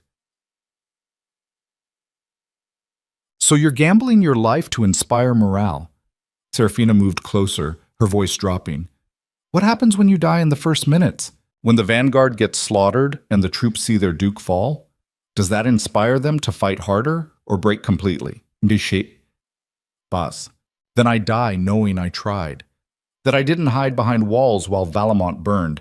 That I faced the end the same way I faced everything else. Head on and refusing to bend. He reached out, taking her stained hands in his. I need you to stay here, with the medical units, away from the front lines. If I fall, if everything collapses, you run. Take whatever horse is fastest and ride until... We've had this conversation. The answer hasn't changed. Her grip tightened. I stay. I see this through. And if you die on that battlefield, at least you die knowing someone chose you over survival. The stubborn certainty in her voice should have made him angry, should have triggered every protective instinct. Instead, Headrick felt only gratitude mixed with the soul-deep exhaustion of someone who had stopped fighting inevitable outcomes. He pulled her close, holding her with desperate intensity, while around them the army prepared for battle. This might be the last moment of peace before everything dissolved into chaos and screaming and the brutal arithmetic of violence. This might be the final memory worth preserving before death, or victory transformed everything into something unrecognizable. When they finally separated, the sun was setting behind mountains that framed the valley like the walls of an arena. Soon darkness would cover everything. Soon 30,000 Valamont soldiers would descend on an enemy camp, expecting siege warfare rather than midnight slaughter. Soon Headrick would discover whether his father's doctrine of unacceptable casualties worked when applied to impossible odds. Soon. But for this moment, standing with Serafina while sunset painted everything in shades of blood and gold, Headrick allowed himself to imagine alternatives that would never exist. Futures where Marcus hadn't betrayed him, where reform had succeeded, where power and humanity coexisted without one consuming the other, where the man who loved her wasn't the same man who had become a monster to protect her. But imagination didn't change reality. The battle was coming. The odds were catastrophic. The outcome balanced on edges sharper than any blade. Midnight arrived with absolute darkness, clouds covering moon and stars, rendering the valley nearly invisible except where enemy campfires marked Ashfeld's position. Headrick sat on his horse at the front of the vanguard, 5,000 cavalry ready to charge into the enemy camp with violence designed to create chaos rather than tactical advantage. Behind them, the main infantry force waited for the signal that perimeter defenses had collapsed and direct assault could commence. General Thorne rode up beside him, his expression showing the grim acceptance of someone who understood they were likely living the final hours of their lives. The troops are ready, Your Grace. Cavalry in assault formation. Infantry prepared for immediate advance once the breach is confirmed. Medical units positioned for casualty management. He paused. Your father would have been proud. This is exactly the kind of brutal aggression he built his reputation on. My father died because he never learned the difference between inspiring fear and earning loyalty. He ruled through systematic brutality that made everyone an enemy. I tried to be different, smarter, better. Headrick's voice carried bitter recognition. Turns out he was right all along. Fear works. Loyalty is weakness. And the only way to maintain power is accepting that everyone will eventually betray or abandon you. Set. No, not everyone. Thorne gestured toward where Serafina waited with the medical units, her silver cloak visible even in darkness. Some people stay despite having every reason to run. That's worth remembering when everything else feels like betrayal. Before Headrick could respond, a scout galloped up from the direction of the enemy camp. Your Grace, movement in the valley. Ashfeld's army is repositioning. Looks like they received intelligence about our presence. They're organizing defensive perimeters and preparing for assault. Everything stopped. The entire strategy had relied on surprise, on hitting them while they were unprepared and disorganized. If they knew Valamont's forces were approaching, if they had time to establish proper defensive formations, the night assault transformed from aggressive gamble into outright suicide. Headrick's mind raced through implications and alternatives. Someone had warned Ashfeld, either a spy in his own ranks or scouts that hadn't been intercepted. Either way, The tactical advantage had evaporated. Attacking now meant charging into prepared defenses with numerical inferiority. Retreating meant abandoning the only strategy that offered any chance of survival. The choice was immediate and absolute: die attacking or die fleeing. At least attacking preserves some dignity. We proceed as planned. They know we're here. They don't know we're insane enough to charge directly into their prepared positions. His voice carried across the assembled cavalry. His voice? Speed and violence. We hit them so hard they don't have time to think about numerical advantages. We break through their lines or die trying. No middle ground, no retreat. Just forward until something gives. The cavalry absorbed this with the grim understanding of soldiers who recognized suicide orders and chose obedience over survival. Behind Kayadrik, 5,000 riders prepared to charge into darkness toward an enemy that was ready and waiting and superior in every tactical metric. This was the moment, the point where calculation ended and will began, where strategy dissolved into pure violent commitment, where Duke Cadric Ravensthorn either proved that his father's doctrine worked against impossible odds, or demonstrated that brutality without wisdom was just expensive suicide. He raised his sword. The blade caught firelight from distant enemy camp, creating a beacon visible across the assembled cavalry. For a moment, absolute silence held the night. Then Cadric lowered the blade, pointing directly at the valley below. The cavalry surged forward like a wave of steel and fury, their hoofbeats creating thunder that rolled across the landscape. Cadric rode at the absolute front, his position making him the first target for every arrow and blade that waited in the darkness ahead. Behind him, 5,000 riders followed their duke into the nightmare, committed to either legendary victory or death that would be remembered for generations. The distance to the enemy camp collapsed in seconds. Arrows began falling from darkness, finding targets with horrible efficiency. Horses screamed, men fell. The charge continued without slowing, momentum carrying them forward even as casualties mounted. Cadric felt an arrow graze his shoulder, the impact barely registering through armor and adrenaline. Another struck his horse, the animal stumbling but somehow maintaining pace. Then they hit the enemy perimeter. The collision was catastrophic. Defensive pikes stopped the first wave completely. Riders impaled on weapons designed specifically to counter cavalry charges. The second wave crashed into the wreckage, adding to the chaos. The third wave, where Cadric rode, found gaps in the defensive line created by earlier casualties and punched through into the camp interior. Suddenly, they were inside, surrounded by enemy soldiers scrambling to respond. The organized defense collapsed into individual combats scattered across the camp. Cadric's sword found flesh repeatedly, his movements mechanical and efficient, his mind emptied of everything except the immediate violence required for survival. Around him, Valamont cavalry spread chaos, attacking with the desperate intensity of men who knew they couldn't retreat and might not survive. The main infantry assault hit the perimeter seconds later. 30,000 troops slamming into defensive positions, weakened by the cavalry breach. The battle transformed from organized warfare into comprehensive slaughter. Ashfeld's numerical advantage meant nothing when organization became impossible. Their defensive positions offered no protection when the enemy was already inside their camp. Their superior tactics failed when confronted with violence, delivered without any concern for tactical preservation. Cadric fought his way deeper into the enemy camp, his cavalry forming a wedge that drove toward where Ashfeld's command tent stood. Leadership. That's where battles were won or lost. Kill the commanders and the army became a mob. Kill the decision-makers and numerical advantage transformed into collective panic. He broke through another defensive line, his horse finally collapsing from accumulated wounds. He continued on foot, surrounded by soldiers who fought beside their duke with fanatical commitment. Arrows and blades came from every direction. Men died screaming. The ground became slick with blood, and worse.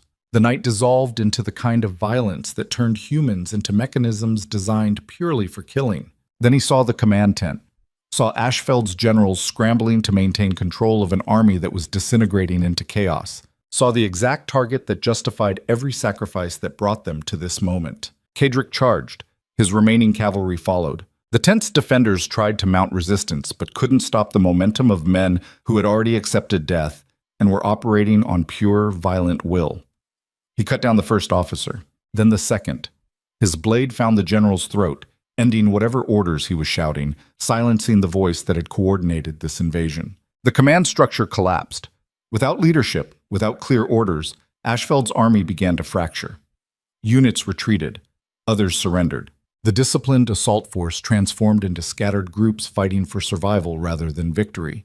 And everywhere, Valamont's soldiers pressed advantage with the kind of merciless efficiency that turned battles into massacres. Dawn broke over a valley painted entirely in red. 20,000 Ashfeld soldiers had entered this battle. Maybe 5,000 remained alive by the time the sun revealed the full scope of devastation. Valamont's casualties were horrific. 8,000 dead, 3,000 wounded seriously enough to be combat ineffective. But they had won, against superior numbers, against prepared defenses, against all tactical logic. They had won through sheer violent commitment that made victory cost less than defeat would have. Cadric stood in the center of the ruined camp, his armor dented and blood-stained, his sword notched from repeated impacts with bone and steel. Around him, Valamont's soldiers secured prisoners and tended to wounded and tried to process the fact that they had survived what should have been mutual annihilation. General Thorne approached, his left arm bound where an arrow had found gap in his armor. "Your Grace, the battle is ours. Ashfeld's army is destroyed. Prisoners report the eastern and southern forces received word of this engagement and are withdrawing. The alliance is broken." The word should have brought relief, should have triggered something resembling triumph. Instead, Cadric felt only the crushing exhaustion of someone who had gambled everything and won, without understanding what victory actually meant.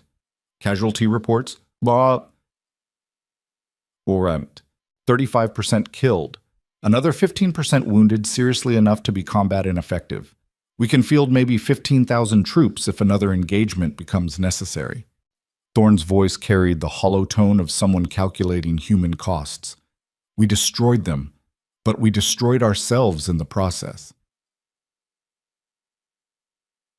Then we destroyed them enough. Cadric sheathed his sword slowly. "Send riders to the eastern and southern armies. Tell them Ashfeld's force has been annihilated. Tell them continuing the campaign means facing a duke who just demonstrated he'll accept any casualties necessary to win. Give them 48 hours to withdraw completely from Valamont territory, or we bring our remaining forces to repeat this massacre. Your Grace, in our current state, they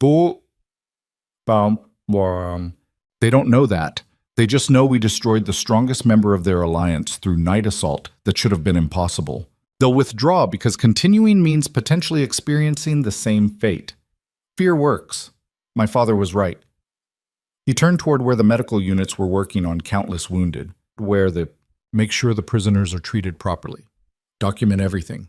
I want this battle recorded so thoroughly that no kingdom ever again mistakes Valamont for an easy target.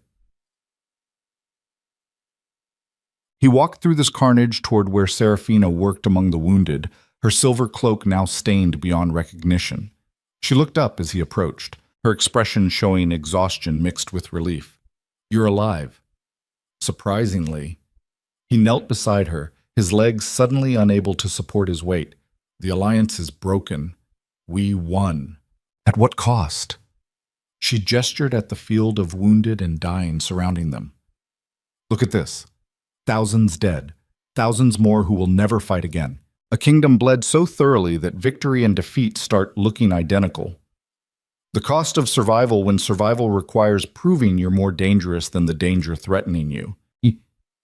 Cadric's voice carried hollow certainty. "We demonstrated that attacking Valamont costs more than anyone is willing to pay. That's all that matters."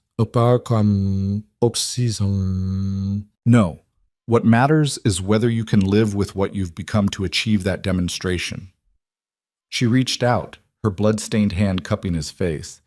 "You turned yourself into your father, led a suicide assault that worked through sheer violent will, sacrificed thousands to prove a point about strength.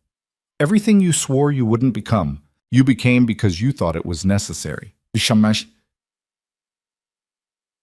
"It was necessary. We're alive because of it. Valamont survives because I made choices that prioritized victory over humanity." He leaned into her touch despite the horror of what he was defending. "Marcus wanted to force me into this. He succeeded. And it turns out he was right. The kingdom needed a monster. I became one. We survived. And now? Her voice cracked slightly. What happens to the man who burned everything to demonstrate strength? What happens to us when the battle is over and all that's left is the memory of what you sacrificed to win? Before Caedric could answer, a commotion erupted near the southern edge of the battlefield. Soldiers shouting, weapons being drawn, something moving through the morning fog with enough presence to trigger collective alarm. General Thorn appeared running, his expression showing something beyond tactical concern. Your Grace, you need to see this, now. Caedric forced himself upright. Caedric, his body protesting every movement. He followed Thorn through the carnage toward where soldiers had formed a defensive perimeter around something or someone emerging from the fog.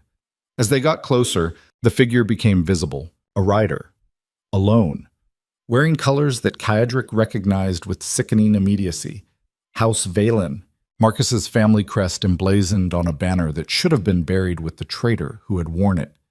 The rider dismounted slowly, removing his helm to reveal features that were hauntingly familiar. Same jaw, same eyes, same presence that commanded attention without demanding it. General Thorn's voice carried quiet dread. Your Grace, this is Lord Garrett Valen, Marcus's younger brother.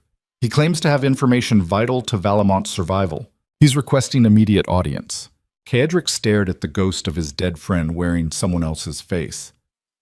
Marcus's brother, the family member who had remained mysteriously absent during the entire conspiracy and execution, now appearing in the aftermath of the most brutal battle Valamont had ever fought, carrying information too important to ignore and too suspicious to trust. Garrett Valen met his eyes without flinching, his expression showing something between grief and calculation. When he spoke, his voice carried the same measured cadence that Marcus had used when delivering news designed to manipulate responses. Your Grace, forgive the dramatic timing, but you need to know something about the alliance that just attacked you. Something my brother discovered before his execution. Something he died trying to tell you but couldn't because you were too consumed by rage to listen. He paused, letting tension build. The three armies weren't coordinated by external kingdoms. They were funded and organized by someone inside Valamont.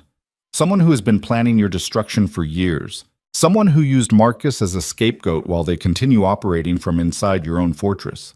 The words hit like physical blows. Everything Caedric thought he understood about the invasion and betrayal suddenly fractured into new patterns. Marcus wasn't the architect, just another piece. The real conspiracy was still active, still embedded in Blackthorn Keep, still working toward his destruction while he stood in a field of bodies believing the threat had been eliminated. Around him, his officers waited for response. Beside him, Seraphina's expression showed dawning horror. Behind him, his army that had just sacrificed thousands to win a battle that might have been designed to weaken them for whatever came next. Garrett Valen waited with the patience of someone delivering checkmate, his presence promising answers that would either save Valamont or destroy it completely. The morning sun climbed higher, illuminating a battlefield where 30,000 men had fought to mutual exhaustion, where victory and defeat blurred into identical devastation, and where Duke Caedric Raventhorn stood on the edge of understanding that everything he had destroyed himself to achieve might have been exactly what his true enemies wanted all along. The command tent had been erected hastily on ground still warm from the battle's carnage. Inside, Caedric stood across from Garrett Valen, while General Thorn and Commander Valens flanked the entrance with hands on weapons, ready to kill Marcus's brother at the first sign of treachery. Seraphina had insisted on being present despite the danger, her blood-stained cloak a reminder of how much had already been sacrificed to reach this moment. Garrett stood with the same easy confidence his brother had displayed, that infuriating Valen certainty that suggested they knew something everyone else had missed. But his eyes carried something Marcus's had never shown, genuine grief mixed with fury that seemed directed inward as much as outward. Caedric's voice came out flat and dangerous. Talk, fast. Every second you waste is another second I consider whether executing you beside your brother would have prevented whatever you're about to reveal. Garrett didn't flinch. My brother wasn't the architect of the conspiracy against you. He was a tool. A very effective tool, admittedly, but still just a piece being moved by someone far more patient and strategic. He paused, letting the words settle. Someone who understood that the best way to destroy Duke Cadric Raventhorn wasn't through direct assault, but by turning you into your father, by making you brutal and isolated and paranoid until you destroyed yourself from within. Get to the name. Lady Alara Thornwood, your late mother's cousin, the woman who has served as Blackthorn Keep's chief administrator for the past 15 years. The trusted advisor who manages your household, controls your correspondence, and has access to every secret that passes through this fortress. Garrett's expression hardened. She's been working with a coalition of minor noble houses who believe Valamont would be better served by fractured leadership rather than centralized power. Houses too small to challenge you directly, but collectively strong enough to fund invasions and coordinate conspiracies. The name detonated in Kedric's mind like an explosion. Lady Alara, his mother's cousin, the woman who had comforted him after his father's death, who had helped implement his reforms, who had been present for every decision, every vulnerability, every moment when he had tried to be something better than the tyrant his father had been. She had been there, always, watching, waiting, collecting information while he trusted her completely because she was family, and family meant something when everything else felt uncertain. The betrayal was so comprehensive it became almost beautiful in its execution. Marcus had been the visible traitor, the obvious target for rage and retribution, but Lady Alara had remained invisible, using Marcus's exposure to eliminate the one person who might have eventually uncovered her role. She had orchestrated his destruction through layers of deception so elegant that even discovering them felt like being outmaneuvered posthumously. Cadric's hands clenched into fists hard enough that his gauntlets creaked. Where is she now? Blackthorn Keep, still managing your household, still processing correspondence, still maintaining the facade of loyal service while coordinating with the minor houses who funded this invasion. Garrett pulled a sealed letter from his cloak. My brother discovered her involvement 3 days before his execution. He tried to tell you, left messages, sent urgent requests for private audience, but you were too consumed by rage to listen to the man you believed had destroyed you. The words landed like physical blows. Marcus had tried to warn him, had died trying to expose the real conspiracy. And Cadric had been too blinded by betrayal to listen, too committed to the narrative that his oldest friend was the architect rather than another victim. He had executed Marcus while the true enemy continued operating from inside his fortress, using that execution to further isolate him from anyone who might have helped uncover the truth. The realization was poison. Everything he had destroyed himself to achieve had been exactly what Lady Alara wanted. Every brutal decision, every execution, every transformation into his father's worst instincts. All of it had served her strategy of turning him into a tyrant so hated that even his own kingdom would welcome alternative leadership. And he had played the role perfectly. Seraphina's voice cut through the silence, quiet but carrying weight. Why are you telling us this now? Why not let it play out? Let Cadric destroy himself completely while your family's enemy burns. Because Marcus was my brother. Garrett met her eyes directly. Because whatever else he did, he loved Valamont, served it the only way he understood, and he died believing he had failed completely. He paused, his voice cracking slightly. I won't let his death mean nothing. Won't let Lady Alara's conspiracy succeed because I was too coward to risk bringing you information that might be ignored or disbelieved. General Thorne moved forward, his tactical mind already working through implications. Your Grace, if this is accurate, we have a hostile administrator controlling information flow inside Blackthorn Keep. She knows our force disposition, knows our casualties from this battle, knows exactly how vulnerable we are right now. If the minor houses move while we're weakened, then we deal with it. Cadric's voice came out hollow.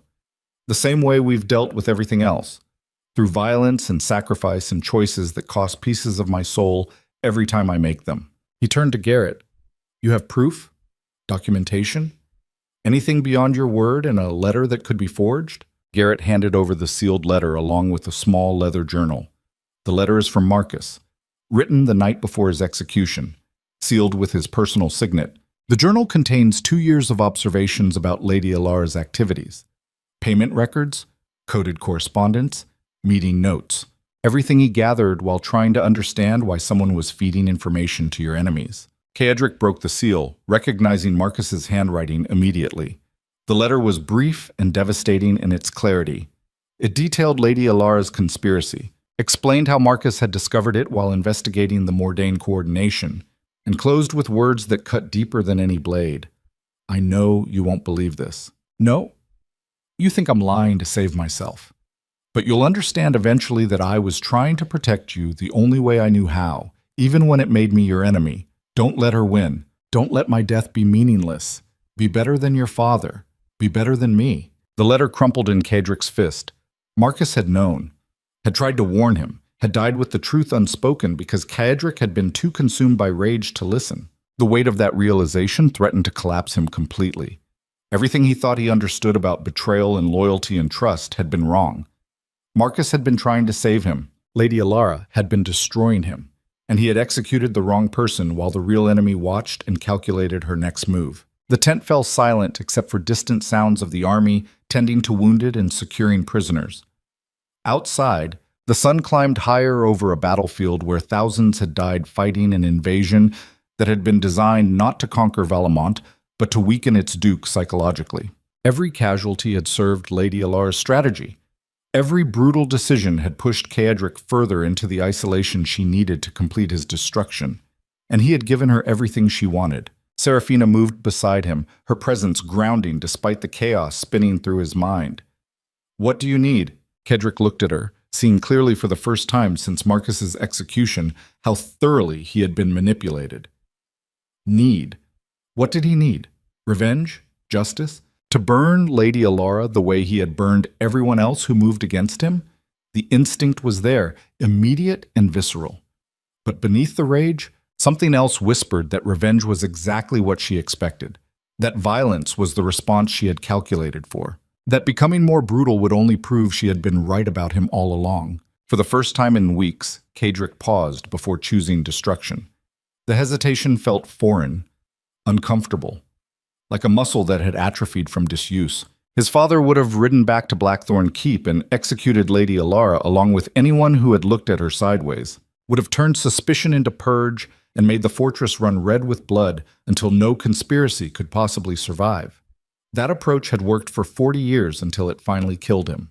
Cedric had sworn to be different, had built a decade of reforms trying to rule through wisdom rather than fear. Then Marcus's betrayal had shattered that foundation, and he had reverted to his father's methods with the desperate conviction of someone who believed brutality was the only language that worked. He had become the monster Marcus claimed Valamont needed, had sacrificed humanity for power, had proven Lady Alara right about everything she had whispered to the minor houses, that Duke Raventhorn was just his father wearing a younger face, and Valamont deserved liberation from tyrannical rule. But standing in this tent with Serafina beside him and Marcus's final letter in his hand, Cedric understood something his father never had, that the moment you stopped calculating alternatives was the moment you became predictable. And predictable rulers were just targets waiting for someone patient enough to exploit their patterns. Lady Alara expected violence, expected rage, expected him to charge back to Blackthorn Keep and execute her in front of the assembled court as proof that challenging him meant death. That response would complete her strategy perfectly, would demonstrate to every noble house that Duke Raventhorn ruled through fear alone, would justify their belief that collective action against tyranny was not just permissible but morally necessary. So he would give her something she hadn't calculated for, restraint backed by exposure rather than violence backed by terror. Cedric looked at General Thorne with eyes that had started calculating again rather than simply reacting. We returned to Blackthorn Keep, slowly, taking time to tend to wounded and secure our supply lines. We send riders ahead announcing our victory and imminent return. We make no mention of Lady Alara or conspiracies or anything that might warn her we know. Your Grace, if she realizes we've discovered her role, then she runs or accelerates her plans.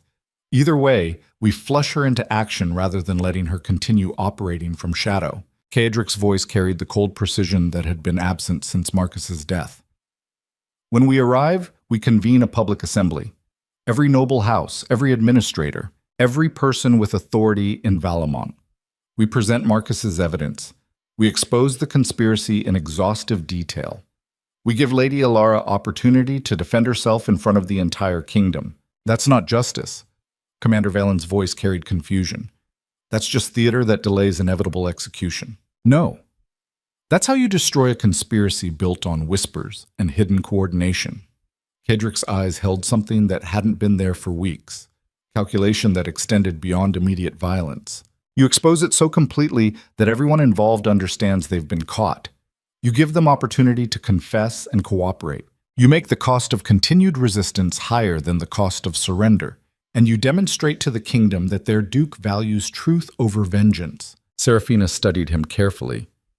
This is different. You're different. What changed? Everything. Nothing. Kedrick looked at Marcus's letter again, the words blurring slightly. I've spent weeks becoming what everyone claimed I was. Brutal, isolated, willing to sacrifice anything for power. And it worked tactically. We won the battle, destroyed the invasion, proved that Valamont couldn't be conquered through force. He paused, forcing himself to articulate something he barely understood. But Marcus died trying to protect me, and I was too consumed by my father's doctrine to listen. That changes everything. Because if I keep ruling the way I have been, I prove Lady Alara right. Prove that I'm just another tyrant who needs to be removed for the kingdom's good. And maybe she's right. Maybe that's exactly what I've become. The admission hung in the air like confession and self-condemnation combined. Around him, his officers absorbed this new version of their duke, one who questioned rather than commanded, who analyzed rather than simply reacted, who might be finding his way back to the man he had tried to be before betrayal convinced him that humanity was weakness. Garrett Vallon broke the silence with quiet intensity. My brother believed you could be better than your father. Believed it enough to die with that hope unspoken. Don't waste his faith. Kedrick met his eyes, seeing Marcus in the features and mannerisms. Your brother manipulated me for 3 years, fed information to enemies, orchestrated situations designed to force brutal responses. Whatever his final intentions, his methods nearly destroyed everything I built. And yet he also tried to warn you about the real threat. Died believing he had failed but hoping you would eventually understand. Garrett's voice carried the complicated grief of someone mourning a brother who had been both hero and villain simultaneously. You can hate him for what he did, but don't dishonor his final act by ignoring what he died trying to tell you. The words settled with uncomfortable weight. Kedrick wanted to reject them, to maintain the narrative that Marcus was simply a traitor who deserved execution, but the letter made that impossible. The evidence forced acknowledgement that people were more complicated than the roles assigned to them, that someone could betray and protect simultaneously, that even enemies could die trying to serve the things they believed mattered. It was exhausting, infuriating, and somehow necessary for whatever came next. The army began its march back to Blackthorn Keep the following day, moving slowly enough that wounded could be transported without additional casualties. Kedrick rode at the front beside Serafina, his mind working through the confrontation ahead with Lady Alara. Behind them, 15,000 survivors carried the weight of victory purchased through catastrophic sacrifice. Around them, the landscape showed signs of spring arriving despite winter's grip, snow melting in patches that revealed ground ready to accept new growth. Serafina rode in silence for hours before finally speaking. You're planning to give her a trial, public accountability, everything your father never did. Yes, he would have just executed her. Made it brutal and public and terrifying enough that no one would ever consider conspiracy again. I know, so why aren't you? The question deserved honest answer even when honest answers revealed weakness. Because my father's method worked until it killed him. Because ruling through fear alone means dying to betrayal. You never see coming. Because Marcus died trying to tell me something important, and I was too committed to being my father's son to listen. He paused, watching the road ahead disappear into mountain passes. Because maybe Valamont deserves a duke who tries to be something other than a monster. Even after everything that's happened proved monsters survive longer than reformers. That's not weakness. Feels like it. Feels like I'm abandoning the doctrine that just won us an impossible battle. Feels like I'm risking everything we fought for by choosing mercy over violence. His hands tightened on the reins. But I've spent weeks watching myself become everything I swore I wouldn't be. Executing friends, sacrificing thousands, ruling through systematic brutality that made my father look restrained. And it worked. We survived. We won. But I look at what I became to achieve that victory, and I barely recognize myself. Serafina's voice carried quiet certainty. That's called growth. Recognizing that survival isn't the same as living, that power without humanity is just noise, That sometimes the strongest thing you can do is choose differently, even when violence would be easier. The words should have brought comfort. Instead, Cedric felt only the crushing uncertainty of someone who had stopped trusting his own judgment. Every instinct screamed that exposing Lady Alara publicly was strategic stupidity.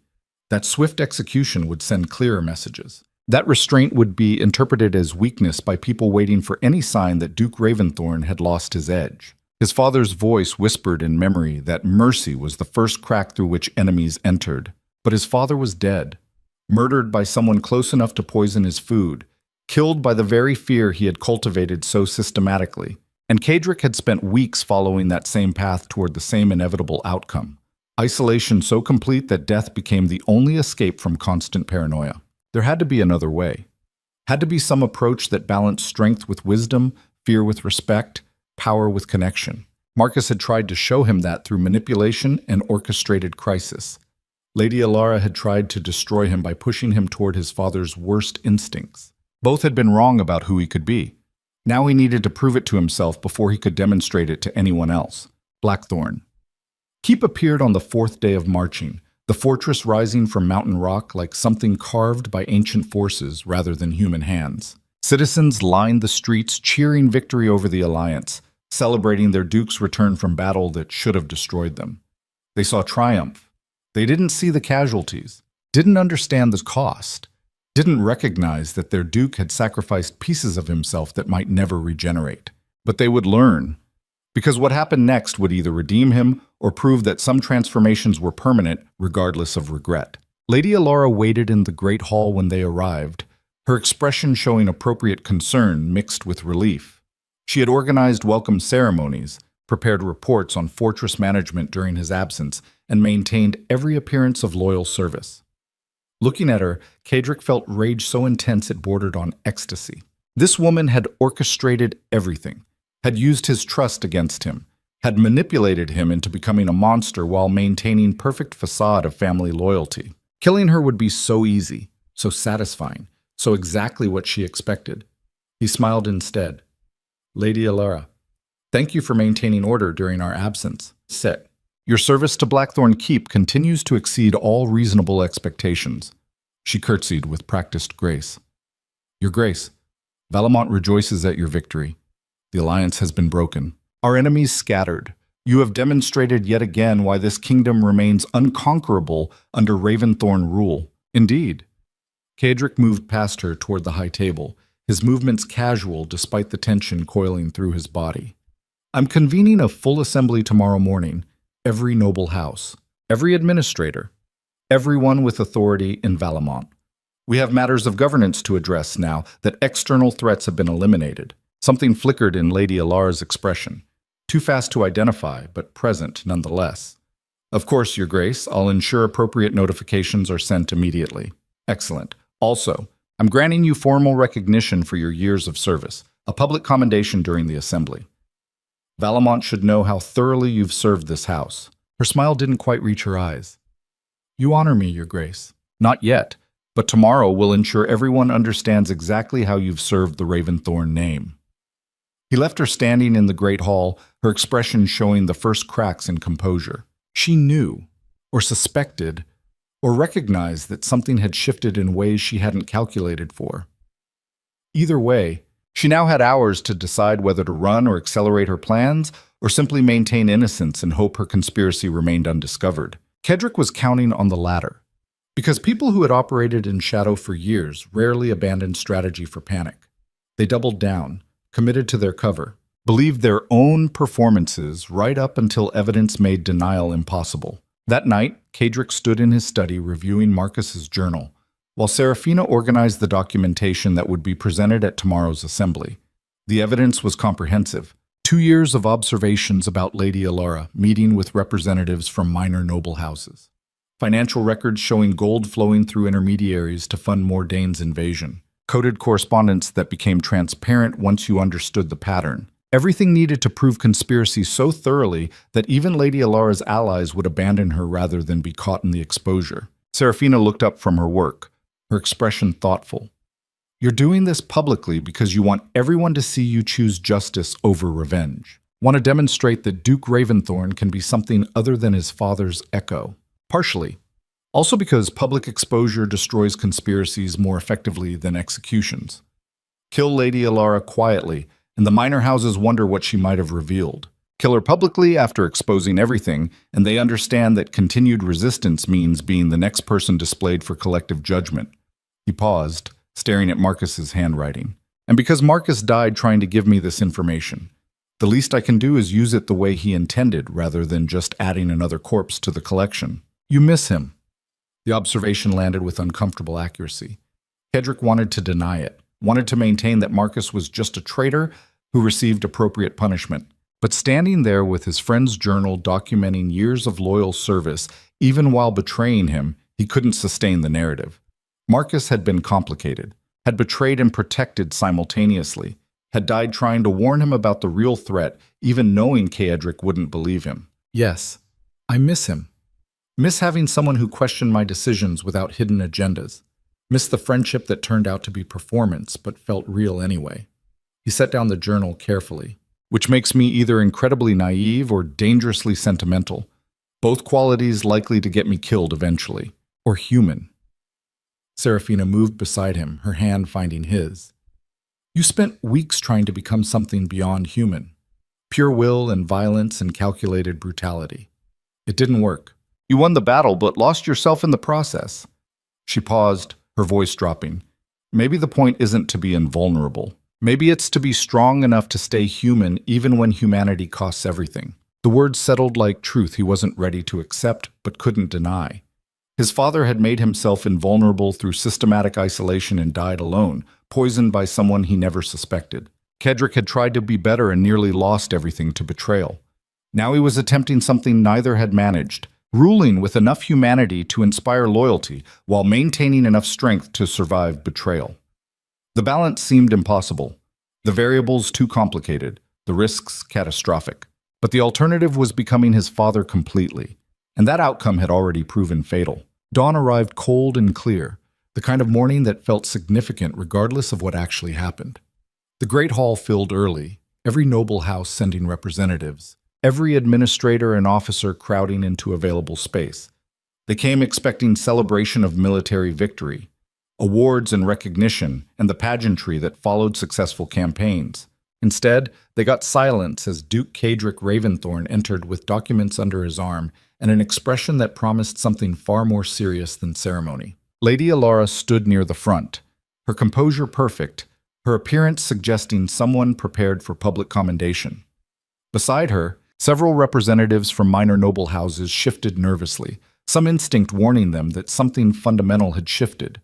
Kedrick took his position at the high table, Serafina standing beside him in visible support, rather than retiring to appropriate distance. General Thorne and Commander Valens flanked the hall's entrance.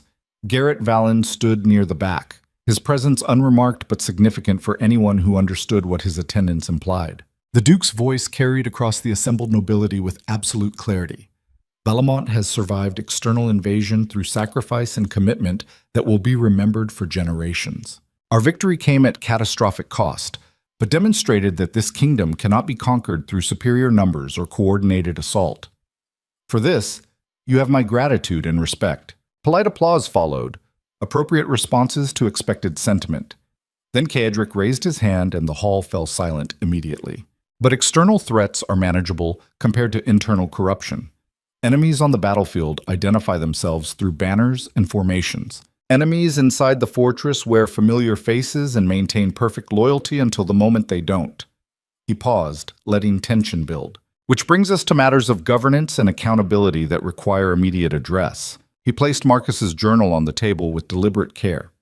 The sound of leather hitting wood echoed through absolute silence. This journal was compiled by Marcus Valen over 2 years of investigation into why Valamont's enemies seem to always know our strategies, our weaknesses, our internal divisions, why every reform I attempted faced coordinated resistance, why external threats always materialized at moments of maximum internal vulnerability. He opened to marked pages. What he discovered was a conspiracy funded by minor noble houses and coordinated by someone with complete access to this fortress's operations. Someone trusted implicitly. Someone who used that trust to systematically undermine my rule while maintaining perfect facade of family loyalty. Lady Alara's composure cracked visibly. Your Grace, I don't understand. You understand perfectly. Kedrick's voice cut like steel. You've coordinated with houses Pemberton, Blackwood, Ashmont, and 6 others too minor to rate formal recognition. You facilitated payment to House Mordain to fund their invasion. You fed intelligence about our force disposition and strategic planning to the alliance that just attacked us. You orchestrated situations designed to push me toward brutal responses that would justify collective action against tyrannical rule. The hall erupted in chaos, nobles shouting denials or accusations, Lady Alara attempting to speak over the noise, representatives from the named houses trying to exit before guards blocked entrances. The careful order that governed aristocratic society disintegrated into panic as conspiracy was exposed with documentation too detailed to dismiss as fabrication. Kaedric waited for the noise to peak before speaking again, his voice somehow cutting through chaos without shouting. The evidence is comprehensive. Financial records, coded correspondence, meeting notes. Everything needed to prove systematic conspiracy spanning multiple years. He looked directly at Lady Alara. You have opportunity to respond, to present alternative explanations, to defend yourself before the entire kingdom you claim to serve. What do you say? Lady Alara's mask shattered completely. Her expression transformed from composed administrator into something calculating and cold. What do I say? That you're right. That every word is accurate. That I spent 15 years watching you try to reform a kingdom that functions through strength alone. Watching you weaken Valamont with mercy and diplomacy and the naive belief that power and compassion could coexist. Her voice rose with conviction. Your father understood reality. Understood that fear maintains order, that brutality prevents challenges, that rulers who try to be loved end up dead. I tried to force you to learn those lessons, tried to push you into becoming the Duke Valamont actually needed rather than the reformer you wanted to be. So you funded invasions that killed thousands, orchestrated betrayals that destroyed friendships, manipulated me into becoming a monster because you thought monsters ruled more effectively than men. Yes, and I was right. You won the battle against Ashfeld because you finally stopped trying to be better than your father and embraced the brutality that actually works. You destroyed Mordain because you unleashed violence without restraint. Everything you accomplished came from abandoning reform and becoming what I knew you needed to be. Lady Alara's expression held strange triumph despite her exposure. I didn't destroy you. I refined you, turned you into the ruler Valamont deserves. The hall fell absolutely silent. Every person present absorbed the implications of what was being said, that the conspiracy hadn't been designed to destroy Duke Raventhorn, but to transform him. That Lady Alara had orchestrated years of crisis specifically to force him into his father's methods. That everything he had suffered had been calculated manipulation by someone who believed she was serving Valamont's best interests by making its duke into a monster. It was insane, brilliant, comprehensively evil, dressed as patriotic service. Kaedric studied her with something approaching clinical detachment. You're right about one thing. Brutality works tactically. Fear prevents immediate challenges. Violence delivered without hesitation destroys enemies efficiently. He paused, his voice dropping. But my father ruled through fear for 40 years and died poisoned by someone close enough to reach his food. His methods worked until they killed him. And you've spent 15 years pushing me toward the same fate because you couldn't imagine any alternative. There is no alternative. Lady Alara's certainty remained absolute despite her situation. Rulers who show weakness get conquered. Leaders who prioritize compassion get betrayed. You learned that through Marcus, through Mordain, through every crisis I orchestrated to teach you that survival requires sacrifice of everything that makes you human. Perhaps. Or perhaps the lesson is that people like you will always exist, will always believe that brutality is the only viable strategy, will always push toward outcomes that confirm your worldview regardless of alternatives. Kaedric's voice carried cold finality. The question isn't whether fear works. It's whether I'm willing to become my father to achieve his kind of power. And after weeks of trying that approach, after transforming into everything I swore I wouldn't be, I've discovered something you never understood. What? That surviving isn't the same as living. That power without humanity is just noise. That I'd rather risk death trying to rule with wisdom than guarantee survival by ruling with systematic terror. He gestured to the guards. Lady Alara Thornwood, you stand convicted by your own confession of treason, conspiracy with foreign powers, and orchestrating attacks that killed thousands of Valamont citizens. You will be held pending formal sentencing. The minor houses named in this conspiracy will surrender assets and authority pending investigation.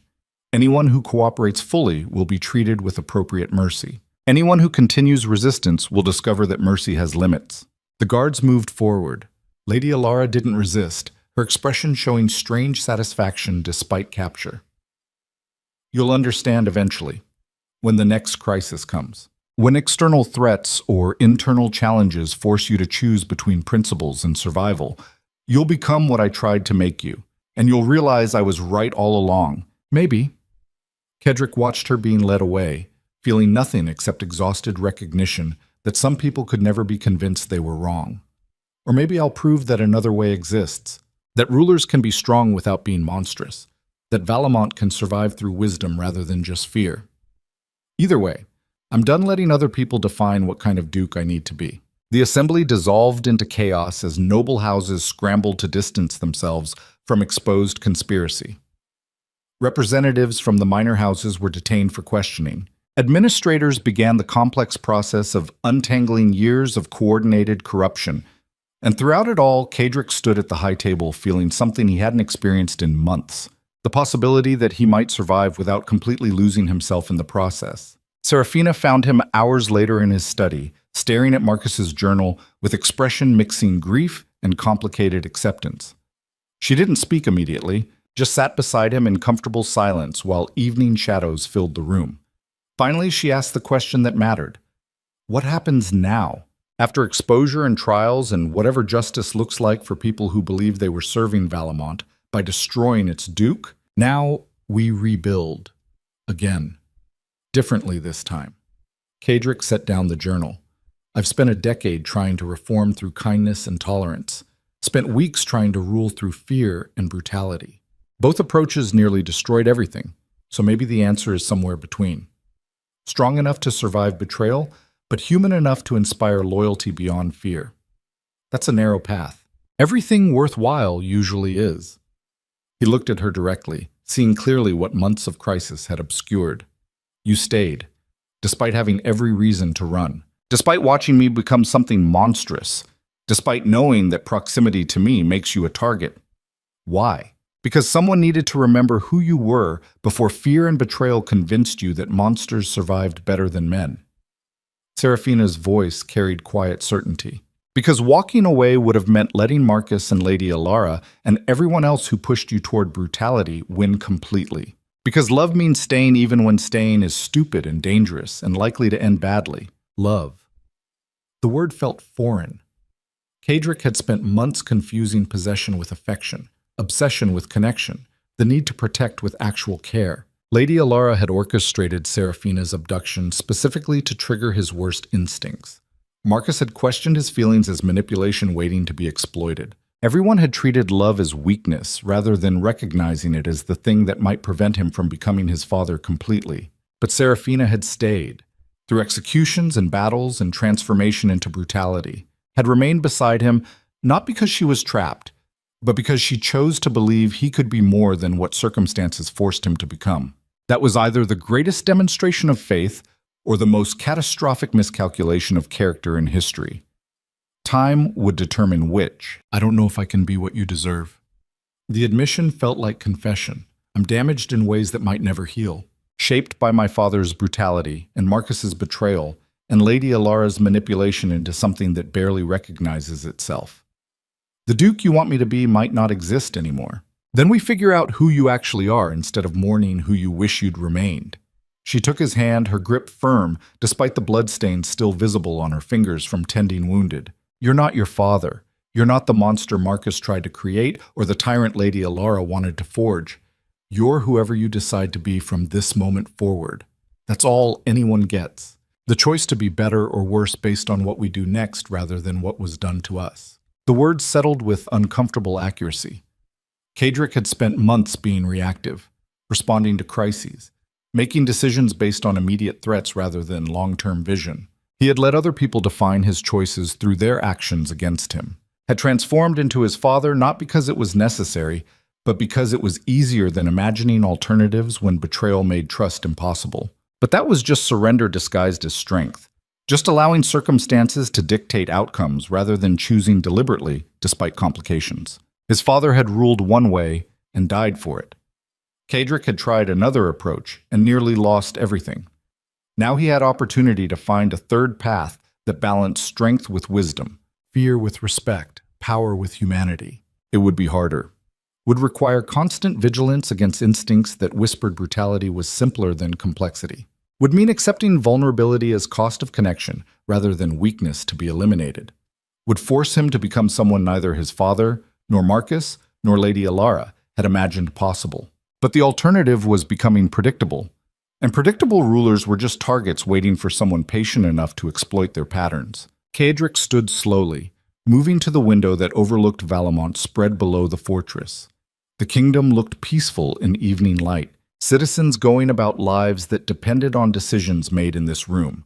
They deserved better than a duke who ruled through systematic terror, deserved someone who valued their lives beyond tactical calculations, deserved leadership that inspired something other than fear. Whether he could become that person remained uncertain, but he could try, could choose differently, could honor Marcus's final sacrifice by proving that wisdom and strength weren't mutually exclusive, could demonstrate to Lady Alara that her cynical worldview didn't define the only path toward survival. It would take years, would require rebuilding trust that had been shattered thoroughly, would mean accepting that some people would never forgive or forget what he had become during the darkest weeks. But redemption wasn't about others' acceptance. It was about making choices that aligned with who you wanted to be rather than who circumstances tried to force you into becoming. Serafina joined him at the window, her presence grounding. Tomorrow we start trials for the minor houses. Next week we begin implementing reforms that balance security with individual rights. Next month we rebuild alliances with kingdoms that watched us destroy Mordain and wondered if we'd become existential threat. Her voice carried exhaustion mixed with determination. It's going to be brutal. People will challenge every decision. Some will see mercy as weakness. Others will interpret strength as tyranny. There's no perfect path forward. No. But there's a path that doesn't require me becoming my father completely. That preserves some connection to the man who believed reform was possible. That honors Marcus's faith and your stubborn refusal to abandon hope. He paused, allowing himself to articulate the truth he had been avoiding. That gives me reason to survive beyond just maintaining power. That makes the struggle mean something past tactical victory. That's called living, as opposed to just surviving. She leaned against him slightly, the simple physical contact more powerful than dramatic declarations. It's harder, requires vulnerability, means accepting that you might fail despite best intentions. But it's the only way forward that doesn't end with you poisoned by someone close because you trusted no one and inspired nothing except fear. The observation landed with uncomfortable accuracy. His father had died exactly that way, murdered by the very isolation he had cultivated. Kadric had been walking the same path with determined conviction that it was the only route toward security. Lady Alara had pushed him further down that road, believing she was serving Valamont's interests. Marcus had tried to stop him through manipulation that made things worse. Now Serafina was offering a different option. Choose deliberately rather than simply reacting. Build consciously rather than just defending. Create something worth protecting rather than just maintaining power for its own sake. It required faith he didn't possess and trust he couldn't afford, and vulnerability that terrified him more than any battlefield. But the alternative was becoming predictable. And predictable rulers were just targets waiting to be eliminated by the next conspiracy. Over the following months, Valamont transformed in ways that would have been impossible without catastrophic crisis, forcing recognition that old methods no longer worked.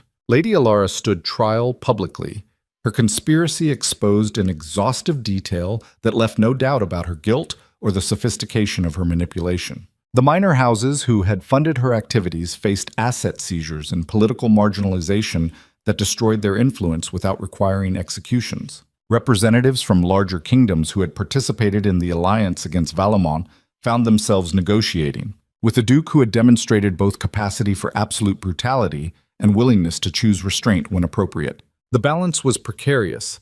Some nobles interpreted mercy as weakness and attempted to exploit it until swift responses reminded them that restraint didn't mean vulnerability. Other houses recognized the shift and adjusted their strategies accordingly, cooperating with reforms that distributed power more equitably while maintaining strong central authority. Citizens watched their duke transform from feared tyrant back into something more complicated, a leader who valued their lives beyond tactical calculations, but remained capable of defending them with overwhelming force when necessary. It wasn't perfect, wasn't the clean redemption that stories promised, but it was real in ways that absolute brutality or naive compassion could never achieve. Kadric remained dangerous, remained capable of violence that terrified enemies, but that capacity existed alongside wisdom that prevented violence from being the default response to every challenge. He had learned through devastating costs that power without humanity was just noise, that ruling through fear alone guaranteed eventual death by betrayal, that the strongest thing he could do was choose deliberately rather than simply reacting to circumstances. Marcus's memory haunted him. The knowledge that his oldest friend had died trying to warn him about the real threat. That final betrayal hadn't been betrayal at all, but desperate attempt to protect him even knowing Kaedric wouldn't believe. He had Marcus's journal transcribed and placed in Blackthorn Keep's archives as a reminder that people were more complicated than the roles assigned to them, that someone could betray and serve simultaneously. That judgment delivered in rage rarely captured complete truth. Lady Alara was executed eventually, her sentence carried out with clinical efficiency rather than theatrical brutality. She died maintaining that she had served Valamont's interests by forcing its duke to become strong enough to survive. Whether she was right remained permanently debatable. Kaedric chose to believe she was wrong because accepting her worldview meant surrendering to the idea that brutality was the only viable path. But doubt remained, would always remain. That was the cost of choosing wisdom over certainty. Seraphina stayed, not as captive or trophy or symbol of conquest, but as partner who refused to let him drift back into isolation. They married eventually, the ceremony small and deliberately understated because grand declarations felt inappropriate after everything that had happened. She continued working with medical services and civic improvements, maintaining identity beyond her relationship to power. He continued ruling with the complicated balance of strength and restraint that prevented him from becoming his father while acknowledging that some of his father's instincts had been correct. They fought, often. She challenged his decisions when brutality seemed easier than complexity. He pushed back when compassion threatened security. But the fighting came from genuine disagreement rather than manipulation or power games. It was exhausting and frustrating and somehow necessary for preventing him from drifting toward either extreme. Years passed. Valamont stabilized into something more sustainable than fear-based rule, but stronger than naive reform. Kaedric's reputation evolved from tyrant to something more nuanced. A duke who had been broken and remade, who understood both sides of the brutality versus wisdom debate from experience rather than theory, who could be terrifying when necessary, but chose alternatives when possible. He never stopped missing Marcus, never stopped wondering what might have been different if he had listened before rage demanded execution. The guilt was permanent, but it coexisted with acceptance that some mistakes couldn't be undone, only learned from. He established programs supporting soldiers and their families, remembering the thousands who had died at Ashfeld, proving that brutality won battles, but wisdom prevented unnecessary wars. He reformed governance structures that had concentrated too much power in single positions, acknowledging that his father's paranoid isolation had been symptom rather than solution. It wasn't redemption, wasn't forgiveness or absolution, or any clean resolution to complicated trauma. It was simply choosing to be better tomorrow than he had been yesterday. Some days he succeeded. Other days he reverted to his father's instincts and required Seraphina or his advisors to pull him back from edges he approached too readily. But the trajectory was clear. Away from the monster Lady Alara had tried to create, toward something more complex and human and ultimately more dangerous because unpredictability served him better than consistent brutality ever had. Standing in the Great Hall years later, watching his kingdom function with the complicated efficiency of balanced governance, Kaedric understood something fundamental about power and survival. His father had ruled through fear and died alone. Kaedric had tried reform and nearly lost everything to betrayal. The synthesis was accepting that neither extreme worked sustainably, that strength required wisdom, that wisdom required strength, that the only way forward was choosing deliberately in every situation rather than defaulting to patterns that felt safe but eventually became predictable. He wasn't the Duke his father had been, wasn't the reformer he had tried to become, wasn't the tyrant Marcus and Lady Alara had tried to forge. He was something harder to categorize. A ruler who had been broken by betrayal and remade through conscious choice, who understood darkness from experience but refused to let darkness define him, who valued survival but recognized that survival without purpose was just extended dying. Serafina found him in the Great Hall, her approach marked by familiar footsteps that no longer triggered defensive instincts. She stood beside him, looking at the same space where so much had happened, councils and executions and exposures and the slow rebuilding of something worth protecting. You're brooding again, remembering. There's a difference, he gestured at the hall. My father stood here planning campaigns built on fear. I stood here trying to be different and nearly destroyed everything. Marcus died trying to warn me. Lady Alara tried to remake me. And somehow we survived all of it into something neither of them imagined possible. That's called growth. Learning from catastrophic mistakes and choosing differently even when old patterns feel safer. She took his hand, the simple contact grounding as always. You're not perfect. Still make decisions I disagree with. Still default to brutality when patience would work better. But you try, and trying matters more than success when the goal is becoming better rather than just surviving. The words settled with familiar accuracy. She was right. Had been right about most things throughout their complicated journey. He had survived by becoming a monster. Had learned to live by choosing humanity despite the risks. The balance remained precarious. Would always remain precarious. But that was simply the reality of power exercised with wisdom rather than just force. They stood together in the great hall while evening light faded and torches were lit, and Blackthorn Keep transitioned from day to night with mechanical efficiency that marked centuries of Raventhorn rule. The fortress would outlast him, would stand through whatever came next, would shelter future generations of leaders who would face their own crises and betrayals and choices between brutality and wisdom. He hoped they would choose better than he had, learn from his mistakes without needing to experience the same devastating costs. Find balance earlier.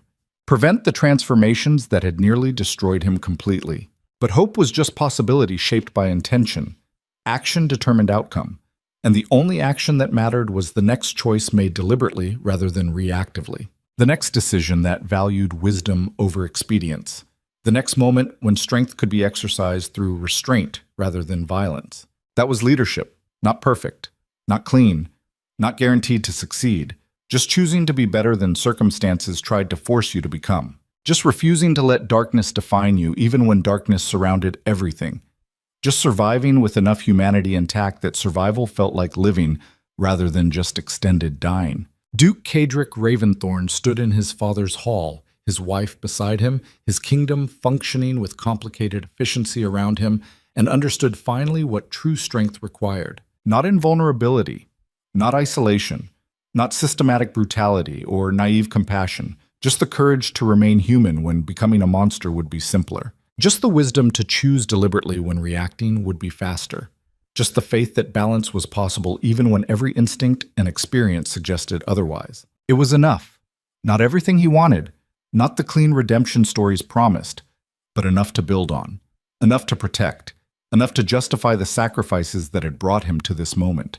Enough to call living rather than just surviving. And in the great hall where his father had ruled through fear and died alone, where he had executed friends and become a monster and learned finally that another way existed, Duke Cadric Raventhorn chose to believe that tomorrow could be better than today, if he made it so through deliberate action rather than just hoping circumstances improved. That was all anyone could do. All anyone ever had. The choice to be better or worse based on actions taken rather than trauma endured. He chose better. Not perfectly, not consistently, but deliberately. And that deliberate choice, repeated daily, despite complications and setbacks, and the permanent scars of what he had become in darkness, made all the difference between ruling and merely surviving, between power and noise, between the monster and the man. Between his father's fate and the future he was building one difficult choice at a time. The choice was made. The path was clear. The journey continued.